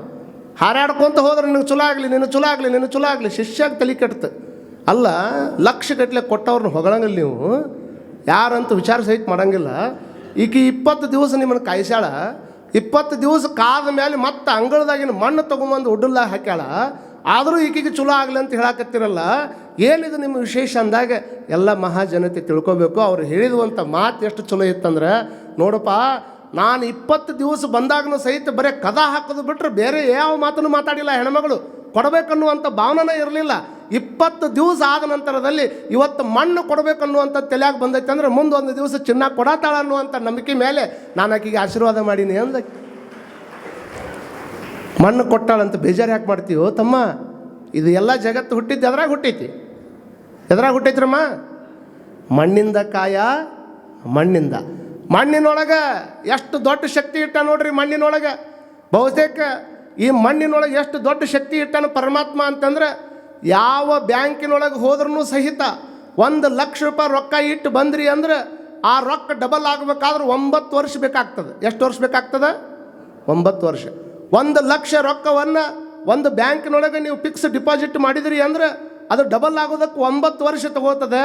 ಆದರೆ ಭಗವಂತ ಮಣ್ಣಾಗಿ ಅಂತ ದೊಡ್ಡ ಶಕ್ತಿ ಇಟ್ಟಾನಂದ್ರೆ ಒಂದು ಒಳ್ಳೆ ಟೈಮ್ ಬಂದಂಥ ಟೈಮ್ದೊಳಗೆ, ಚಲೋ ಮಳೆ ಆದಂಥ ಟೈಮ್ದೊಳಗೆ, ಹೊಲ ಹಸನು ಇದ್ದಂಥ ಟೈಮ್ದೊಳಗೆ 4 ಕಾಳನ್ನು ರೈತ ಹೋಗಿ ಭೂಮಿ ತಾಯಿ ಒಡಲಾಗಿಟ್ಟು ಬಂದ ಅಂದ್ರೆ 3 ತಿಂಗಳಿಗೆ 3 ಕ್ವಿಂಟಲ್ ಕಾಳು ಕೊಡುವಂಥ ದೊಡ್ಡ ತಾಕತ್ತು ಭೂಮಿಯಾಗ ಪರಮಾತ್ಮ ಇಟ್ಟಾನಂದ್ರೆ ಇದಕ್ಕಿಂತ ದೊಡ್ಡ ಶಕ್ತಿ ಇನ್ನೇನೈತಿ? ಅದಕ್ಕೆ ರೈತರಿಗೆ ಏನಂತಾರ? ರೈತರಿಗೆ ಲ್ಯಾಂಡ್ ಲಾರ್ಡ್ ಅಂತಾರೆ. ಏನಂತಾರೆ? ಲ್ಯಾಂಡ್ ಲಾರ್ಡ್ ಅಂತಾರೆ. ಅವ್ರಿಗೆ ಭಾಳ ಮಂದಿ ದೊಡ್ಡ ಶ್ರೀಮಂತರಿಗೆ ಲ್ಯಾಂಡ್ ಲಾರ್ಡ್ ಅನ್ನೋದಿಲ್ಲ. ಯಾರಿಗೆ ಲ್ಯಾಂಡ್ ಲಾರ್ಡ್ ಅಂತಾರೆ? ರೈತರಿಗೆ ಲ್ಯಾಂಡ್ ಲಾರ್ಡ್ ಅಂತಾರೆ. ನಮ್ಮ ಹತ್ರ ಸಿನಿಮಾ ಥಿಯೇಟ್ರ್ ಅದ, ಮತ್ತೊಂದದ, ಮುಗ್ದೊಂದದ, ನಮಗೆ ಭಾಳ ಸೈಟ್ ಅದಾವ. ಲ್ಯಾಂಡ್ ಲಾರ್ಡ್ ಅನ್ನೋದಿಲ್ಲ ಅವ್ರಿಗೆ. ರೈತನ ಹೆಸರಿನೊಳಗೆ ಉತ್ತಾರದೊಳಗೆ 1 ಎಕರೆ ಹೊಲ ಇದ್ರೆ ಆತಗೆ ಲ್ಯಾಂಡ್ ಲಾರ್ಡ್ ಅಂತ ಕೇಳ್ತಾರೆ. ಒಂದು kg ಬಂಗಾರ ಇಟ್ಟು ಜಗದಾಗ ಒಂದೇ ಜಗದಾಗ ಇಟ್ರಿ ಅಂದ್ರೆ 1 ವರ್ಷ ಬಿಟ್ಟು ನೋಡ್ರಿ 1 ಗುಂಜಿ ಕಮ್ಮಿ ಆಕೈತಿಲ್ರಿ. ಅವ ಇಟ್ಟಲ್ಲಿ ಇಟ್ಟಿರ್ಬೇಕಾರೆ ಅದನ್ನು 1 ಗುಂಜಿ ಕಮ್ಮಿ ಆಗ್ತದೆ. ಆದ್ರೆ ರೈತ ಹೊಲದಾಗ ಹೋಗಿ ಬೀಜ ಇಟ್ಟರೆ 3 ತಿಂಗಳದಾಗ ಕ್ವಿಂಟಲ್ಗಟ್ಟಲೆ ಕೊಡುವಂಥ ತಾಕತ್ತು ಈ ಭೂಮಿಯಾಗ ಐತಂದ್ರೆ ನಿಜವಾದ ರೈತನ ಬ್ಯಾಂಕ್ ಯಾವುದಂದ್ರೆ ಆ ಭೂಮಿ ತಾಯಿ. ಅವನ ಲಾಕರ್ ಯಾವುದಂದ್ರೆ ಅವನ ಒಡ್ಡು, ಅವನೇ ಹಾಕ್ಕೊಂಡಿರ್ತಕ್ಕಂಥ ಹೊಲ ಒಡ್ಡ. ಅದಕ್ಕೆ ಆ ಒಡ್ಡು ಅವನ ಲಾಕರ್ ಇದ್ದಂಗೆ, ಬ್ಯಾಂಕ್ ಅನ್ನುವಂಥದ್ದು ಹೊಲ ಇದ್ದಂಗೆ. ಅದರೊಳಗೆ ಎಷ್ಟು ಮತ್ತು ಎಲ್ಲರೂ ನಾವು ವಿಚಾರ ಮಾಡೋರು ಎಲ್ಲರಿಗೂ ಗೊತ್ತಿರಬೇಕಾಗ್ತದೆ. ನಾವು ಉಣ್ಣಬೇಕಾದ್ರೆ ಪ್ರತಿಯೊಂದು ತುತ್ತನ್ನು ಸಹಿತ ನಾವು ಉಣ್ಬೇಕಾದ್ರೆ ಅಂಥವ್ರನ್ನ ಸ್ಮರಿಸ್ಬೇಕು. ಯಾರು ಬೆಳೆದಾರ ಗೊತ್ತಿಲ್ಲಮ್ಮ, ಯಾರು ಬೆಳೆದಾರ? ಯಾರೋ ಬೆಳೆದಿರುವಂಥದ್ದನ್ನು ನಾವು ರೊಕ್ಕ ಕೊಟ್ಟು ತೊಗೊಂಬಂದೀವಿ ಅನ್ನುವಂಥದ್ದು ಅಹಂ ಬಿಟ್ಟರೆ ಬೇರೆ ಏನೂ ಇಲ್ಲ ನಮಗೆ. ಬಹುತೇಕ ನಮ್ಮ ನಾಡಿನೊಳಗೆ ಕರೋನಾ ಬಂದಂಥ ಟೈಮ್ದೊಳಗೆ ಎಲ್ಲರಿಗೂ ಸಹಿತ ಮನ್ಯಾಗ ಕುತ್ಕೊಂಡು ವರ್ಕ್ ಫ್ರಮ್ ಹೋಮ್ ಮಾಡ್ರಿ ಅಂತ ತಿಳ್ಕೊಂಡು ಇವತ್ತಿಗೂ ಚಲಾವಣೆ ಒಳಗೆ ಅದಾವ. ಎಷ್ಟೋ ಮಂದಿ ಹೊರದೇಶದಿಂದ ಬಂದು ಇದೇ ದೇಶದಾಗ ಇದ್ದುಕೊಂಡು ವರ್ಕ್ ಫ್ರಮ್ ಹೋಮ್ ಮಾಡಕತ್ತಾರ. ಮತ್ತು ಎಲ್ಲರಿಗೂ ವರ್ಕ್ ಫ್ರಮ್ ಹೋಮ್ ಅಂತ ಕೊಟ್ಟಂಗೆ ರೈತಗೆ ಏನಾದರೂ ನೀನು ಮನ್ಯಾಗ ಕುತ್ಕೊಂಡು ವರ್ಕ್ ಫ್ರಮ್ ಹೋಮ್ ಮಾಡಂದಿದ್ರೆ ನಾವು ಯಾರೂ ಸಹಿತ ಜೀವಂತ ಇರೋಕೆ ಹಾಕಿದ್ದಿಲ್ಲ. ಎಂಥ ಕಷ್ಟ ಬಂದ್ರೂ ಸಹಿತ, ಎಂಥ ನಷ್ಟ ಬಂದ್ರೂ ಸಹಿತ, ಬೇಕಾದಾದ್ರೂ ಸಹಿತ ನಾ ಹೊಲದೊಳಗೆ ಉತ್ತಿ 3 ಕುಂಟೆಯನ್ನು ಹಾಕಿ ಜಗತ್ತಿಗೆ ಅನ್ನ ಕೊಡತ್ತೀನಿ ಅನ್ನುವಂಥ ಒಂದು ದೊಡ್ಡ ಧ್ಯೇಯ ವಾಕ್ಯದೊಂದಿಗೆ ನಡೀತಕ್ಕಂಥ ವ್ಯಕ್ತಿ ಅಂದರೆ ಅದು ನಮ್ಮ ನಾಡಿನ ರೈತ ಅನ್ನುವಂಥದ್ದನ್ನು ನಾವೆಲ್ಲರೂ ಅರ್ಥ ಮಾಡ್ಕೋಬೇಕಾಗ್ತದೆ. ಏನು ಬೇಕಾದ್ದಾಗಲಿ ನಾನು ಮಾತ್ರ ಉಳಿಯುವುದನ್ನು ಬಿಡುವುದೇ ಇಲ್ಲ. ನಿಜವಾದ ಯೋಗಿ ಅಂದರೆ ಯಾರು? ಏನು ಭಾಳ ದೊಡ್ಡ ಗುಹೆಯದೊಳಗೆ ಕುಂತಿರ್ತಕ್ಕಂಥ ಅನೇಕ ವರ್ಷಗಳ ಕಾಲ ತಪಸ್ಸು ಮಾಡಿರ್ತಕ್ಕಂಥ ವ್ಯಕ್ತಿಗಳು ದೊಡ್ಡವ್ರು ಏನು? ಯಾರಿಗೆ ನಿಜವಾದ ಯೋಗಿ ಅಂತಾರಂದ್ರೆ ಕುವೆಂಪು ಅವರು ನೋಡಿ, ಗಿಡದ ಟೊಂಗಿ ಒಳಗೆ ಕುಂತವರಲ್ಲ, ಗುಡ್ಡದ ಗುಹೆ ಒಳಗೆ ಕುಂತಿರ್ತಕ್ಕಂಥ ವ್ಯಕ್ತಿಗಳಲ್ಲ. ಒಂದೇ ಜಗದಾಗ 20 ವರ್ಷ ಕುಂತವ್ರಿಗೆ ಅವರು ಯೋಗಿ ಅನ್ನಲಿಲ್ಲ. ಯಾರಿಗೆ ಯೋಗಿ ಅಂತಂದ್ರೆ ಹೊಲದೊಳಗೆ ಎತ್ತಿನ ಹಿಡ್ಕೊಂಡು, ರಂಟಿ ಹಿಡ್ಕೊಂಡು, ಕುಂಟಿ ಹಿಡ್ಕೊಂಡು ಹೊಲದೊಳಗೆ ಈ ಕಾಳುಗಳನ್ನು ಉತ್ತುವಂತಹ ವ್ಯಕ್ತಿಗೆ ಅವರು ರೈತ ಯೋಗಿ ಅಂತ ಕರೀತಾರ ಅಂತಂದ್ರೆ ಆತನನ್ನು ನಾವು ಯಾವಾಗಲೂ ಸ್ಮರಣೆ ಮಾಡ್ಕೊಳ್ಳೇ ಬೇಕಾಗ್ತದೆ. ಅದರಿಗೇನು 2 ಮಾತನೇ ಇಲ್ಲ. ಮಣ್ಣು ಕೊಟ್ಟಾಳಂತ ತಿಳ್ಕೊಂಡು ಮಣ್ಣಿನ ಬಗ್ಗೆ ವಿಚಾರ ಮಾಡಬೇಡಪ್ಪ, ಕೊಡುವಂಥದ್ದನ್ನು ಕಲಿಸಿದ್ನಲ್ಲ ಅನ್ನುವಂಥ ಭಾವನವನ್ನು ಅವ್ರು ಹೇಳಿದ್ರಂತೆ. ಹಾಗಾಗಿ ನಾವು ಕೊಡಬೇಕು. ಗುರು ಆಗಿರ್ತಕ್ಕಂಥವ್ನು ಕೇಳಬಾರ್ದು, ಜಂಗಮರಾಗಿರ್ತಕ್ಕಂಥವ್ರು ಕೇಳಬಾರ್ದು, ಆದ್ರೆ ಭಕ್ತರಾಗಿರ್ತಕ್ಕಂಥವ್ರು ಕೇಳಿಸ್ಕೊಳ್ಬಾರ್ದು. ಅವ್ರು ಕೇಳಾರ್ದಂಗೆ ನೀವು ತಂದು ಕೊಡೋದೇನೈತಲ್ಲ ಅದು ನಿಜವಾದ ಭಕ್ತಿ. ಕೇಳಿದ ಮೇಲೆ ಕೊಡೋರು ರಗಡು ಮಂದಿ ಇರ್ತಾರೆ. ಏನು ನೀವು ಇಷ್ಟು ಕೊಟ್ಟವ್ರಿ ಅಂದರೆ ಕೊಟ್ಟೋಗೋರು ರಗಡು ಮಂದಿ ಅದಾರ. ಅವ್ರು ಕೇಳಬಾರ್ದು. ನೀ ದುಡಿದಿಯಲ್ಲಪ್ಪ, ಕಷ್ಟಪಟ್ಟು ದುಡಿದಿಯಲ್ಲ, ದುಡಿದಿದ್ದು ಸಂಪತ್ತು ವಿನಿಯೋಗ ಆದಾಗಟ್ಟ ಅದಕ್ಕೆ ಬೆಲೆ ಬರ್ತದೆ. ನೋಡ್ರಿ, ನಿಮ್ಗೆ ಇನ್ನೂ ಹೇಳಬೇಕು ಅಂತಂದ್ರೆ ಈಗ ಒಂದು ದೊಡ್ಡ ಕೆರೆ ನೋಡಿರ್ಬೇಕಲ್ಲಮ್ಮ, ಇಲ್ಲೊಂದು ಕೆರೆ ನೋಡ್ರಿಲ್ಲ ಅಲ್ಲಿ ನೀವು ಹ್ಞೂ ಅನ್ನೋಲ್ರಿ, ಅದಕ್ಕೆ ನನಗೆ ಸಂಶಯ ಬರಾಕತ್ತೈತಿ. ಒಂದು ಸ್ವಲ್ಪ ಯಾವಾಗಾರ ಹಂಗೆ ಅನ್ಬೇಕಾಕೈತಿ. ಇಲ್ಲ ಅಂತಂದ್ರೆ ನನಗೇನು ಕೇಳಿದ್ರು ನೀವು ಸುಮ್ಮನೆ ಹಂಗೆ ಕುಂತೀರಿ ಅಂದ್ರೆ 5 ದಿವಸ ಆತು ನಿಮ್ಮನ್ನು ಮಾತಾಡ್ಸಕತ್ತು ನಾನು. ನೀವೇನು ಮಾತಾಡಕ್ಕೆ ತಯಾರಿಲ್ಲ ನನ್ನ ಕೊಟ್ಟಾಗಿ. ಮಾತಾಡ್ರಿ ಅವ್ವರ, ಕೆರೆ ನೋಡ್ರಿ ಅವ್ವರ, ತಾವು ನೋಡ್ರಿನ್ರಪ್ಪ, ಇಲ್ಲೇ ವಾಕಿಂಗ್ ಹೋದಾಗ ನೋಡ್ತಿರಲ್ಲ, ಕೆರೆಗೆ ಒಂದು ಕೋಡಿ ಬಿಟ್ಟಿರ್ತಾರೆ. ಕೋಡಿ ಅಂದ್ರೆ ಏನು? ಹೆಚ್ಚಾದ ನೀರು ಹೊರಗೆ ಹೋಗ್ಬೇಕಂತ. ಮತ್ತು ಹೆಚ್ಚಾಗಿದ್ದು ನೀರು ಹೊರಗೆ ಹೋಗೋದು ಬ್ಯಾಡ್ರಿ ಅಂತ ತಿಳ್ಕೊಂಡು ಕೋಡಿನೂ ಸಹಿತ ಬಿಡಲಾರ್ದಂಗೆ ಎಲ್ಲ ನೀರು ಅದ್ರಾಗ ಇಟ್ಕೊಂಡ್ರೆ ಏನಾಕೈತದು? ಏನಾಕೈತ್ರಮ್ಮ? ಒಡೆದು ಡಬ್ ಬಂದು ಇದ್ದಿದ್ದು ನೀರೆಲ್ಲ ಕಲಾಸಾಗಿ ಹೋಗ್ತೈತಿ. ನೋಡಿ, ಕೆರೆ ಒಳಗೆ ನೀರು ಚಂದ ನಿಲ್ಬೇಕಾಗಿತ್ತಂದ್ರೆ ಅದಕ್ಕೆ ಕೋಡಿ ಬಿಡ್ಬೇಕಾಕೈತಿ. ಅದಕ್ಕೆ ಕೋಡಿ ಬಿಡಲಿಲ್ಲ ಅಂತಂದ್ರೆ ಒಡ್ಡಿಗೆ ಒಡ್ಡ ಹೊಡ್ಕೊಂಡು ಹುಟ್ಟು ನೀರು ಖಾಲಿ ಹಾಕೋತ ಹೋಗ್ತೈತಿ. ಹಂಗೆ ನಮ್ಮ ಮನೆಯಾಗಿರ್ತಕ್ಕಂಥ ಸಂಪತ್ತು ಅದು ಕೆರೆಯಾಗಿನ ನೀರಿದ್ದಂಗೆ. ಅದಕ್ಕೆ ನಾಗರನ ರುದ್ರಾಕ್ಷಿ ಮಠದ ಕಾರ್ಯಕ್ರಮದೊಳಗೆ ಒಂದಿಷ್ಟು ಕೋಡಿ ಅನ್ನುವಂಥ ರೂಪದೊಳಗೆ ದಾನದ ರೂಪದಾಗ ಒಂದಿಷ್ಟು ಈ ಕಡೆ ಹರ್ಕೊಂಡು ಬಂತಂದ್ರೆ ನಿಮ್ಮ ಟೀಜೂರಿ ಒಳಗೆ ಲಾಕರ್ನಾಗ ಅದು ಕರೆಕ್ಟಾಗಿ ಉಳಿತದ. ಒಟ್ಟು ನನಗೆ ಇರಲಿ ಅಂತ ನೀವು ಇಟ್ಕೊಂಡು ಬಂತಂದ್ರೆ ಯಾವಾಗಾರ ಅವ್ನು ಬಂದು ಇನ್ಕಮ್ ಟ್ಯಾಕ್ಸ್ನವ್ರು ಬಂದು ರೈಡ್ ಮಾಡ್ತಾರೆ ಅನ್ನುವಂಥದ್ದನ್ನು ನಾವೆಲ್ಲ ತಲೆಯಾಗಿ ಇಟ್ಕೊಳ್ಬೇಕಾಗ್ತದೆ. ಅದಕ್ಕೆ ಒಂದು ಮಾತನ್ನು ಹೇಳ್ಯಾರ, ದೇಹದಾಗ ಬ್ಲಡ್ಡು ಅಟ್ಟ ಇರಬೇಕು, ಮನ್ಯಾಗ ದುಡ್ಡು ಅಟ್ಟ ಇರಬೇಕು. ತಿಳಿದತಿಲ್ಲ ಹೇಳೋದು? ದೇಹದಾಗ ಬ್ಲಡ್ಡು ಅಟ್ಟ ಇರಬೇಕು, ಮನೆಯೊಳಗೆ ಬ್ಲಡ್ ಜಾಸ್ತಿ ಆದ್ರೆ ಏನಾಕೈತ್ರಮ್ಮ? ಹೇರ್ಪೇರ್ ಆಕೈತಿ, BP ಹೆಚ್ಚಾಕೈತಿ, ಕಮ್ಮಿ ಆಕೈತಿ. ಬ್ಲಡ್ ಪ್ರೆಷರ್ ಜಾಸ್ತಿ ಆತಂದ್ರೆ ಹಾರ್ಟ್ ಏನಾಕೈತಿ? ಅಟ್ಯಾಕ್ ಆಕೈತಿ. ಎಲ್ಲರಿಗೂ ಗೊತ್ತಿರುವಂಥದ್ದಲ್ಲ. ನೋಡಿ, ಬ್ಲಡ್ಡು ಮತ್ತು ದುಡ್ಡು ಎರಡು ಅಟ್ಟ ಕರೆಕ್ಟ್ ಇದ್ರೆ ಅಟ್ಟ ಭಾಳ ಚಲೋ ನಡೀತದೆ. ಹಾಗಾಗಿ ಕೊಡುವಂಥ ಪ್ರಯತ್ನವನ್ನು ನಾವೆಲ್ಲ ಮಾಡಬೇಕು. ಅವತ್ತಿನ ಕಾಲಕ್ಕೆ ಕಟ್ಟಿಗೆಯನ್ನು ಹೊರುವಂತಹ ವ್ಯಕ್ತಿ ಕಿರೀಟ ಹಾಕ್ಕೊಳ್ಳೋದು ದೊಡ್ಡದಲ್ಲ. ಕಿರೀಟ ಹೊತ್ತಂಥ ವ್ಯಕ್ತಿ ಬಂದು ಕಟ್ಟಿಗೆಯನ್ನು ಹೊತ್ಕೊಂಡು ಕಲ್ಯಾಣದ ನಾಡಿನೊಳಗೆ ಮನೆ ಮನೆಗೆ ಮಾರಿ ಮೋಳಿಗೆಯ ಮಾರಯ್ಯ ಅಂತ ಅನಿಸಿಕೊಂಡು ಒಂದು ಸುಂದರ ವಚನ ಬರೆದ್ರು. ಆನೆ ಕುದುರೆ ಬಂಡಿ ಭಂಡಾರವಿದ್ದಡೇನು, ತಾನುಂಬುವುದು ಪಡಿಯಕ್ಕಿ ಒಂದಾವಿನ ಹಾಲು. ಹಿಂದಿನ ಮಂದಿ ಒಂದು ಆಕಳದ ಹಾಲು ಕುಡಿತಿದ್ರು. ಇವತ್ತ ಬಹುತೇಕ ಇಲ್ಲಿ ಕುಂತವ್ರು ಯಾರು ಅಂತವ್ರು ಇಲ್ಲಿ ಬಿಡ್ರಿ, ಯಾಕಂದ್ರೆ ಅಂಥ ಮಕ್ಕನ ಕಾಣಂಗಿಲ್ಲ ಇಲ್ಲಿ. ನಮ್ಮ ಕಡೆ ನಾವು ನೋಡ್ತೀವಲ್ಲ, ಯಾಕಂದ್ರೆ ಒಮ್ಮೊಮ್ಮೆ ವೇದಿಕೆ ಮೇಲೆ ಹತ್ತಿ ಬರ್ತಾರೆ ಅವ್ರು ಪುಣ್ಯಾತ್ಮರು. ವೇದಿಕೆ ಮೇಲೆ ನಮ್ಮ ಕಡೆ ಅಂತ ನೋಡ್ಬೇಕು, ಅವ್ರ ಆಟನ ಭಾರಿ ಚಂದ ಇರ್ತಾವೆ. ಅಂದ್ರೆ ಒಂದಾವಿನ ಹಾಲು, ಒಂದು ಆಕಳದ ಹಾಲು ಕೊಡು. ನಮ್ಮದು ಕುಡಿಯೋದಕ್ಕೆ ನಮ್ದು ಏನು ಅಭ್ಯಂತರ ಇಲ್ಲ.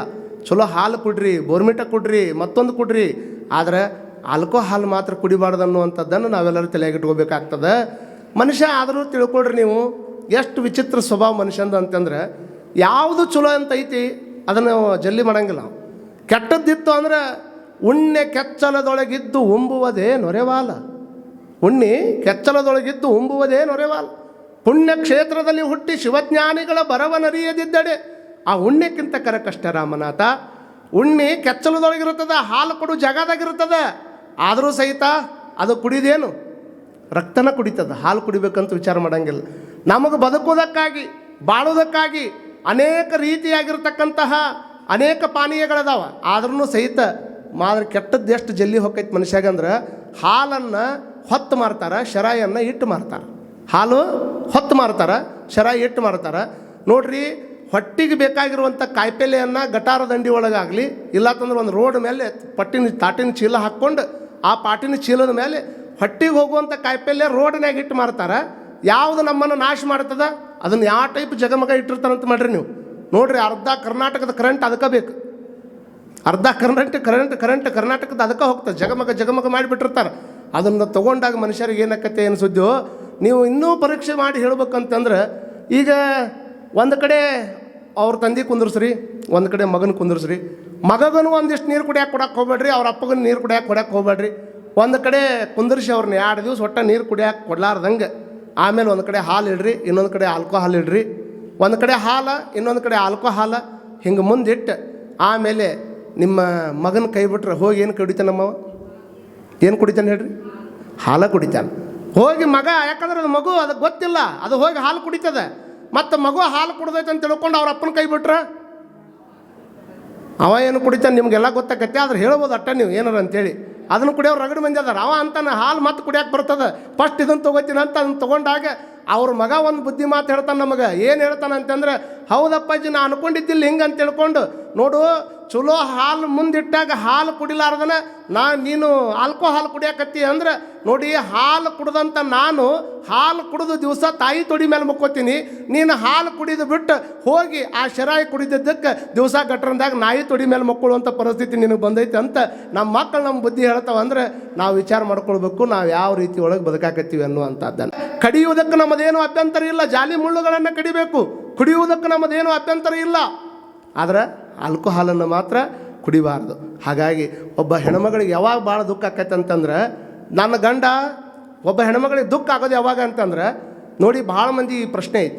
ಒಬ್ಬ ಹೆಣ್ಮಗಳಿಗೆ ದುಃಖ ಆಗೋದು ಯಾವಾಗ ಅಂತಂದ್ರೆ, ತನ್ನ ಗಂಡ ಅವ ಕುಳ್ಳ ಇದ್ದರೆ, ಅವ ಗಿಡ್ಡ ಇದ್ದರೆ, ಅವ ಸಣ್ಣ ಇದ್ದರೆ ದುಃಖ ಆಗೋದಿಲ್ಲ.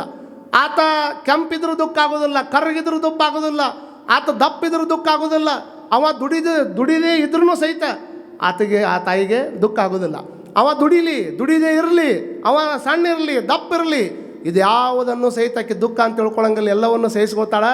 ಒಬ್ಬ ತಾಯಿಗೆ ಯಾವಾಗ ಭಾಳ ದುಃಖ ಆಗ್ತದಂದ್ರೆ, ತಾನು ದುಡಿದಿರತಕ್ಕಂಥ ರೊಕ್ಕದೊಳಗೆ ಆತ ಹೋಗಿ ಕುಡ್ಕೊಂಡು ಮನೆಗೆ ಬಂದಾಗ ಮಾತ್ರ ಒಬ್ಬ ಹೆಣ್ಮಗಳಿಗೆ ಭಾಳ ದುಃಖ ಆಕೈತೆ ಅನ್ನುವಂಥದ್ದನ್ನು ನಾವೆಲ್ಲರೂ ತಲೆಯಾಗಿಟ್ಕೋಬೇಕು. ಒಂದಾವಿನ ಹಾಲು ಮಲಗುವುದು ಅರ್ಧ ಮಂಚಕ್ಕಷ್ಟೇ. ನೋಡ್ರಿ, ಕಂಚು ಬಾರದು, ತಾಮ್ರ ಬಾರದು, ಮುನ್ನ ಮಾಡಿದ ಪುಣ್ಯ ನಿನ್ನದು. ಏನು ಬೇಕಾದ ಬೇರೆದು ಬರೋದಿಲ್ಲಪ್ಪ, ನೀನು ಮಾಡಿರುವಂಥ ಪುಣ್ಯ ಆಟ ನೀನು ಬರ್ತದೆ. ಅದರೊಳಗೆ ಈಗ ಅರ್ಧ ಮಂಚ ಐತಲ್ಲ, ಅರ್ಧ ಮಂಚದ ಬಗ್ಗೆ ಆಟ ಮಾತಾಡೋಣ ನಾವು. ಮುಂದುವರೆದು ಹೇಳ್ತಾರೆ, ಹುರುಳಿಲ್ಲದ ಸಿರಿಯ ನೆಚ್ಚಿ ಕೆಡಬೇಡ ಮನುಜ. ಎಷ್ಟು ಮಂದಿ ಕೆಟ್ಟಿಲ್ಲ ಹೇಳ್ರಿ ನೀವು ಈ ಸಿರಿ ನೆಚ್ಚಿ. ಅದಕ್ಕೆ ಅಪ್ಪ ಬಸವಣ್ಣವ್ರಂದರು, ಸಂಸಾರವೆಂಬುವುದೊಂದು ಗಾಳಿಯ ಸೊಡರು, ಸಂಸಾರ ಅಂತಂದ್ರೆ ಗಂಡ ಹೆಂಡತಿ ಕೂಡಿರುವಂಥದ್ದಕ್ಕೆ ಸಂಸಾರ ಅನ್ನೋದಿಲ್ಲ. ಜಗತ್ತಿನೊಳಗೆ ನಾವೇನು ಬದುಕಾಕತ್ತೀವಲ್ಲ, ಈ ಜಗತ್ತನ್ನುವಂಥದ್ದು ಸಂಸಾರ. ಇದರೊಳಗೆ ನಮ್ಮ ದೇಹ ಜೀವ ಗಾಳಿಯಾಗಿಟ್ಟು ದೀಪ ಇದ್ದಂಗೆ ಐತಿ. ಏನೈತಿ? ಅದಕ್ಕೆ ಹಂಗೆ ಅನ್ಲಿಲ್ಲ ಅವರು. ಸಂಸಾರವೆಂಬುವುದೊಂದು ಗಾಳಿಯ ಸೊಡರು ಅಂದರೆ ಕೇವಲ ಗಂಡ ಹೆಂಡತಿ ಕೂಡಿ ಮನೆಯಾಗಿರ್ತಾರಲ್ಲ ಅದಕ್ಕೆ ಸಂಸಾರ ಅಂತ ತಿಳ್ಕೊಳಕ್ಕೆ ಹೋಗ್ಬೇಡ್ರಿ. ಇಡೀ ಜಗತ್ತನ್ನುವಂಥದ್ದು ಸಂಸಾರ. ಈ ಸಂಸಾರದೊಳಗೆ ನಾವು ದೇಹ ಹೊತ್ಕೊಂಡು ಬದುಕಾಕತ್ತೀವಿ. ಈ ಬದುಕುವಂಥ ಟೈಮ್ದೊಳಗೆ ಒಳಗಿರುವಂಥ ಜೀವಿ ಹೆಂಗೈತಂದ್ರೆ ಅದು ಗಾಳಿ ಒಳಗೆ ಹಚ್ಚಿಟ್ಟಿರುವಂಥ ದೀಪ ಇದ್ದಂಗೆ ಐತಿ. ಗಾಳಿಯಾಗ ದೀಪ ಹಚ್ಚಿಟ್ರೆ ಯಾವಾಗ ಆರ್ತದೆ ಗೊತ್ತೈತೆ ನಿಮ್ಗೆ? ಯಾರಿಗಾರ ಗೊತ್ತಾಗ್ತದೆ? ಈ ಕ್ಷಣ ಐತಿ, ಇನ್ನೊಂದು ಕ್ಷಣ ಇಲ್ಲ. ಅದಕ್ಕೆ ಅವ್ರು ಹೇಳ್ತಾರೆ, ಸಂಸಾರವೆಂಬುವುದೊಂದು ಗಾಳಿಯ ಸೊಡರು, ಸಿರಿ ಎಂಬುವುದೊಂದು ಸಂತೆಯ ಮಂದೆ ಕಂಡಯ್ಯ. ಏನು ಚಂದ ವಚನ ಹೇಳ್ಯಾರ್ರಿ. ಚಂದ ಕುತ್ಕೊಂಡು ಮನ್ಯಾಗ ಆನಂದವಾಗಿ ಕೇಳ್ಕೊಂತ ಕುಂತು ಬಿಟ್ರೆ ಹೌದಲ್ಲಪ್ಪ. ಅವರೆಷ್ಟು ಸಂತೃಪ್ತಿ ಜೀವನ ಬದುಕಿದ್ರು. ಅವರು ಸಂಪಾದನೆಯ ಜೀವನವನ್ನು ಬದುಕಲಿಲ್ಲ ಶರಣರು, ಸಂತೃಪ್ತಿಯ ಜೀವನವನ್ನು ಬದುಕಿದರು. ಸಂತೃಪ್ತಿ ಜೀವನಕ್ಕೂ ಸಂಪಾದನೆ ಜೀವನಕ್ಕೂ ಭಾಳಷ್ಟು ಫರಕದ. ಅವರು ಪ್ರಚಾರ ಪ್ರಿಯರಾಗಿರಲಿಲ್ಲ, ಅವರು ಶಾಂತ ಪ್ರಿಯರಾಗಿದ್ದರು. ಸದಾಕಾಲ ಶಾಂತತೆಯನ್ನು ಉಪಯೋಗ ಮಾಡ್ಕೊಳ್ತಿದ್ರು. ಅದಕ್ಕೆ ನಾವೆಲ್ಲರೂ ವಿಚಾರ ಮಾಡ್ಕೊಳ್ಬೇಕಾಗ್ತದೆ. ಸಂಸಾರವೆಂಬುವುದೊಂದು ಗಾಳಿಯ ಸೊಡರು, ಗಾಳಿ ಬಿಟ್ಟಾಗ ತೂರಿಕೊಳ್ಳಿರಯ್ಯ, ಗಾಳಿ ನಿಮ್ಮ ಅಧೀನವಲ್ಲವಯ್ಯ. ಹೇಳ್ತಾರೆ ಭಾಳ ಮಂದಿ. ಈ ರಾಶಿ ಮಾಡಬೇಕಾದಾಗ ತೂರ್ತಿರ್ತಾರಲ್ಲ, ಆ ಗಾಳಿ ಅಲ್ಲ. ಗಾಳಿ ಬಿಟ್ಟಾಗ ತೂರಿಕೊಳ್ಳಿರಯ್ಯ. ಈಗೊಂದು ದೊಡ್ಡ, ಈಗೆಲ್ಲ ಹೈವೇದಾಗ ದೊಡ್ಡ ದೊಡ್ಡ ಗಾಡಿ ಅಡ್ಡಾಡೋದು ನೋಡ್ತಿರಲ್ಲ, 10 ಟನ್ ತಮ್ಮ ಮೈ ಮೇಲೆ ಹೊತ್ಕೊಂಡು ಅಡ್ಡಾಡ್ತಾವೆ. ಅದ್ರ 10 ಟನ್ ಸಾಮಾನು ಒಯ್ಬೇಕಾದ್ರೆ, ಸಾಮರ್ಥ್ಯ ಬರಬೇಕಾದ್ರೆ ಅದರೊಳಗೆ ಏನು ಬೇಕಾಗತ್ತೆ? ಏನು ಬೇಕಾಗತ್ತಮ್ಮ ಗಾಲಿ ಒಳಗೆ? ನೋಡ್ರಿ, ಎಲ್ಲರಿಗೂ ಗೊತ್ತದ ನೋಡ್ರಿ. 10 ಟನ್ ಸಾಮರ್ಥ್ಯವನ್ನು ಹೊತ್ಕೊಂಡು ಹೋಗುವಂಥ ಗಾಡಿ ಒಳಗೆ, ಲಾರಿ ಒಳಗೆ ಗಾಲಿ ಇರ್ತಾವೆ 4. ಆ 4 ಗಾಲಿ ಒಳಗೆ ಏನಿರ್ತದೆ? ಗಾಲಿ ಇರ್ತದೆ. ನೋಡ್ರಿ, ಗಾಳಿಗೆ ಯಾರು ಲಕ್ಷಗಟ್ಟಲೆ ರೊಕ್ಕ ಕೊಟ್ಟಾರ? ಯಾರು ಕೊಟ್ಟಾರನ್ರಿ? ನಿಮ್ಮ ಗಾಡಿಗೆ ಭಾಳ ಅಂದ್ರೆ ನೀವು ಹೋಗಿ ಒಂದಿಷ್ಟು ಏನಾದರೂ ಏರು ಕಮ್ಮಿ ಆಗೈತೆ ಅಂದ್ರೆ 10 ರೂಪಾಯಿ ಕೊಟ್ಟು ಏರು ಹಾಕಿಸ್ಕೋತೀರಿ. 30 ಲಕ್ಷ ಅಲ್ಲ, 80 ಲಕ್ಷ ಅಲ್ಲ, 1 ಕೋಟಿ ರೂಪಾಯಿ ಗಾಡಿ ತೊಗೊಂಡು ಬಂದ್ರೂ ಸಹಿತ ಕೋಟಿ ರೂಪಾಯಿ ಕಿಮ್ಮತ್ತು ಗಾಡಿಗೆ ಇರ್ಬೋದು. ಆದರೆ ಅದರೊಳಗೆ 10 ರೂಪಾಯಿ ಕೊಟ್ಟು ಹಾಕಿಸುವಂಥ ಏರ್ ಇರಲಿಲ್ಲ ಅಂದರೆ ಅದು ಎಷ್ಟು ದೊಡ್ಡ ಗಾಡಿ, ಕೋಟಿಗಟ್ಟಲೆ ಕೊಟ್ಟು ಗಾಡಿ ಇದ್ರೂ ಸಹಿತ ನೆಲದ ಮೇಲೆ ಓಡಾಡೋದು ಭಾಳಷ್ಟು ಕಷ್ಟ ಆಗ್ತದೆ. ಹೇಗೆ ಗಾಡಿಗೆ ಗಾಳಿ ಅವಶ್ಯ ಐತಲ್ಲ, ಹಂಗೆ ಗಾಳಿ ಬಿಟ್ಟಾಗ ನಿನ್ನೊಳಗೆ ಗಾಳಿ ಐತಿ ಸದ್ದ, ನನ್ನೊಳಗೂ ಒಂದು ಗಾಳಿ ಐತಿ, ನಿಮ್ಮೊಳಗೂ ಒಂದು ಗಾಳಿ ಐತಿ. ಮತ್ತು ನನ್ನೊಳಗಿನ ಗಾಳಿ ನಿಂತ್ರೆ ನಾ ಮಾತಾಡಕ್ಕೆ ಬರಂಗಿಲ್ಲ, ನಿಮ್ಮೊಳಗಿನ ಗಾಳಿ ನಿಂತ್ರೆ ನೀವು ಮಾತಾಡಕ್ಕೆ ಬರಂಗಿಲ್ಲ. ಅದಕ್ಕೆ ಅವ್ರು ಹೇಳಿದರು, ಗಾಳಿ ಬಿಟ್ಟಾಗ ತೂರಿಕೊಳ್ಳಿರಯ್ಯ, ಗಾಳಿ ನಿಮ್ಮ ಅಧೀನವಲ್ಲವಯ್ಯ. ಇದನ್ನು ಏರ್ ಯಾವಾಗಾರ ಕಮ್ಮಿ ಆದ್ರೆ ಹಾಕ್ಸಕ್ಕೆ ಬರ್ತದೆ. ಇದ್ರಾಗಿನ ಏರ್ ಏನಾದರೂ ಹೊಂಟಂದ್ರೆ ಯಾರು ನಿಂದ್ರಸಕ್ಕೆ ಬರ್ತದನ? ನಿಂದ್ರಸಕ್ಕೆ ಬರ್ತದೆ. ಡಾಕ್ಟ್ರ್ ಹೇಳ್ತಾರೆ, ಇನ್ನು ಅರ್ಧ 1 ತಾಸ್ನಾಗ ತಂದಿದ್ರೆ ನಾ ಬದುಕಿಸ್ತೀನಿ ನೋಡ್ರಿ ಅಂತ ಅಂತಾರಿಲ್ಲ. ಡಾಕ್ಟರ್ ಹತ್ರ ಹೋದಾಗ ಏನಂತಾರೆ, ಇನ್ನು 1 ತಾಸು ಮೊದಲ ತೊಗೊಂಬಂದಿದ್ರೆ ನಾ ಬದುಕಿಸ್ಬಿಡ್ತಿದ್ನಿ ಅಂದ್ರೆ ಡಾಕ್ಟರ್.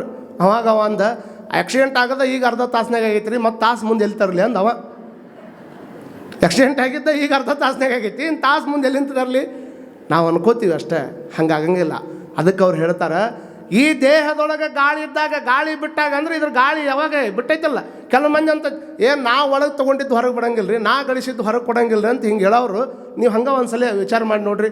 ನಾನೇನು ಗಳಿಸಿದ್ನಿ ಅದನ್ನು ಮತ್ತೊಬ್ಬರಿಗೆ ಕೊಡಂಗಿಲ್ಲ ಅಂತ ತಿಳ್ಕೊಂಡು ನೀವು ಇಟ್ಕೊಂಡು ಕುಂತ್ರಿ ಅಂದ್ರೆ ಮತ್ತು ಗಾಳಿ ಒಳಗೆ ತೊಗೊಂಡವ್ರು ನಾ ಯಾಕೆ ಹೊರಗೆ ಬಿಡ್ಬೇಕು? ಅದನ್ನು ನಾ ತೊಗೊಂಡಿದ್ದು ಕಷ್ಟಪಟ್ಟು ಅಂತ ತಿಳ್ಕೊಂಡು ಒಳಗೆ ತೊಗೊಂಡಿದ್ದು ಹೊರಗೆ ಬೀಳಾರ್ದಂಗೆ ಕುಂದ್ರು ಒಂದು 5 ನಿಮಿಷ ನೋಡುನು, ಕುಂದ್ರಾಕೈತೇನು ರೀ ಅವ್ರು? ಮತ್ತು ಒಳಗೆ ತೊಗೊಂಡಿದ್ದು ಹೊರಗೆ ಬಿಡಲಾರ್ದಂಗೆ ನೀವು ಕುಂತ್ರಿ ಅಂದ್ರೆ ನಾವು ಯಾರೋ 5 ನಿಮಿಷ ಬಿಟ್ಟು ಮೇಲೆ ಇರಂಗಿಲ್ಲ ಇಲ್ಲಿ. ಹಂಗೆ ತೊಗೊಂಡಿದ್ದು ಬಿಡಬೇಕಾ, ಗಳಿಸಿದ್ದು ಕೊಡಬೇಕಾ? ಗಳಿಸಿದ್ದು ಒಂದಿಷ್ಟು ಬಳಸಿದ್ರೆ ಅಟ್ಟ ಅದಕ್ಕೆ ಬೆಲೆ ಇರ್ತದೆ. ಗಾಳಿ ಬಿಟ್ಟಾಗ ತೂರಿಕೊಳ್ಳಿರಯ್ಯ, ಗಾಳಿ ನಿನ್ನ ಅಧೀನವಲ್ಲವಯ್ಯ. ಮತ್ತೆ ತೂರಿ ಏನೆಂದರೆ ಇಲ್ಲವಯ್ಯ. ಇಲ್ಲಿ ಹೊರಗಿದ್ದ ಗಾಳಿ 10 ನಿಮಿಷ ಚೇಂಜ್ ಆದ ಮೇಲೆ ಮತ್ತು 40 ಕಿಲೋಮೀಟ್ರದಂಗೆ ಒಂದಿಷ್ಟು ವಾತಾವರಣ ಚೇಂಜ್ ಆಗ್ತದೆ.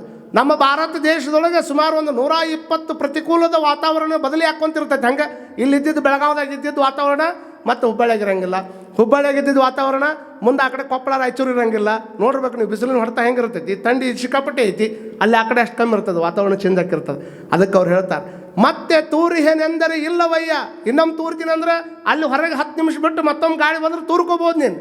ಇದ್ರಾಗ ಒಮ್ಮೆ ಹೋದ ಮೇಲೆ ಮತ್ತೆ ತೂರಿ ಏನೆಂದರೆ ಇಲ್ಲವಯ್ಯ. ಶಿವಶರಣನೆಂಬುವುದೊಂದು ಗಾಳಿ, ಅದನ್ನು ಬಂದಾಗ ಇದನ್ನು ಮಾಡ್ಕೊಂಡ್ಬಿಡ್ಬೇಕಿದು ಐತಲ್ಲಪ್ಪ ಜೀವಿದ್ದಾಗ, ಅದನ್ನು ಆನಂದವಾಗಿ ಇಟ್ಕೋಬೇಕನ್ನುವಂಥದ್ದು. ಹಾಗಾಗಿ ಸಂಸಾರ ಅನ್ನುವಂಥ ದೀಪ ಇದ್ದಂಗದ, ಅದನ್ನು ನೆಚ್ಚಿ ಎಷ್ಟು ಕೆಡ್ಕೊಂತ ನಿಂತಿರ್ತೀಯಪ್ಪ. ಸಿರಿ ಎಂಬುವುದೊಂದು ಸಂತೆಯ ಮಂದಿ ಕಂಡಯ್ಯ. ಸಿರಿ ಅನ್ನುವಂಥ ಸಂಪತ್ತಿನ ಗಳಿಸಿಟ್ಟಿವಲ್ಲ, ಆ ಸಂಪತ್ತಿಗಾಗಿ ಎಷ್ಟು ಮಂದಿ ಎಷ್ಟು ಸಂಬಂಧಗಳನ್ನು ಕೆಳಿಸ್ಕೊಂಡ್ರು ಅಂತ ಮಾಡ್ರಿ ನೀವು. ಎಷ್ಟು ಮಂದಿ ಸಂಬಂಧಗಳು ಕೆಟ್ಟವ, ತಂದೆ ತಾಯಿ ಸಂಬಂಧ ಕೆಟ್ಟವ, ಅಣ್ಣ ತಮ್ಮ ಸಂಬಂಧಗಳು ಕೆಟ್ಟವ, ಮನ್ಯಾಗ ಪಕ್ಕದಾಗಿರೋವಂಥ ಸಂಬಂಧಗಳು ಕೆಟ್ಟವ. ಏನು ರೀ, ಶರಣರಾಗಿರ್ತಕ್ಕಂಥವ್ರು ಎಲ್ಲ ಬ್ಯಾಡ ಅಂತ ಬಿಟ್ಟು ಬಂದು ಅವರು ದೊಡ್ಡವರಾದರು.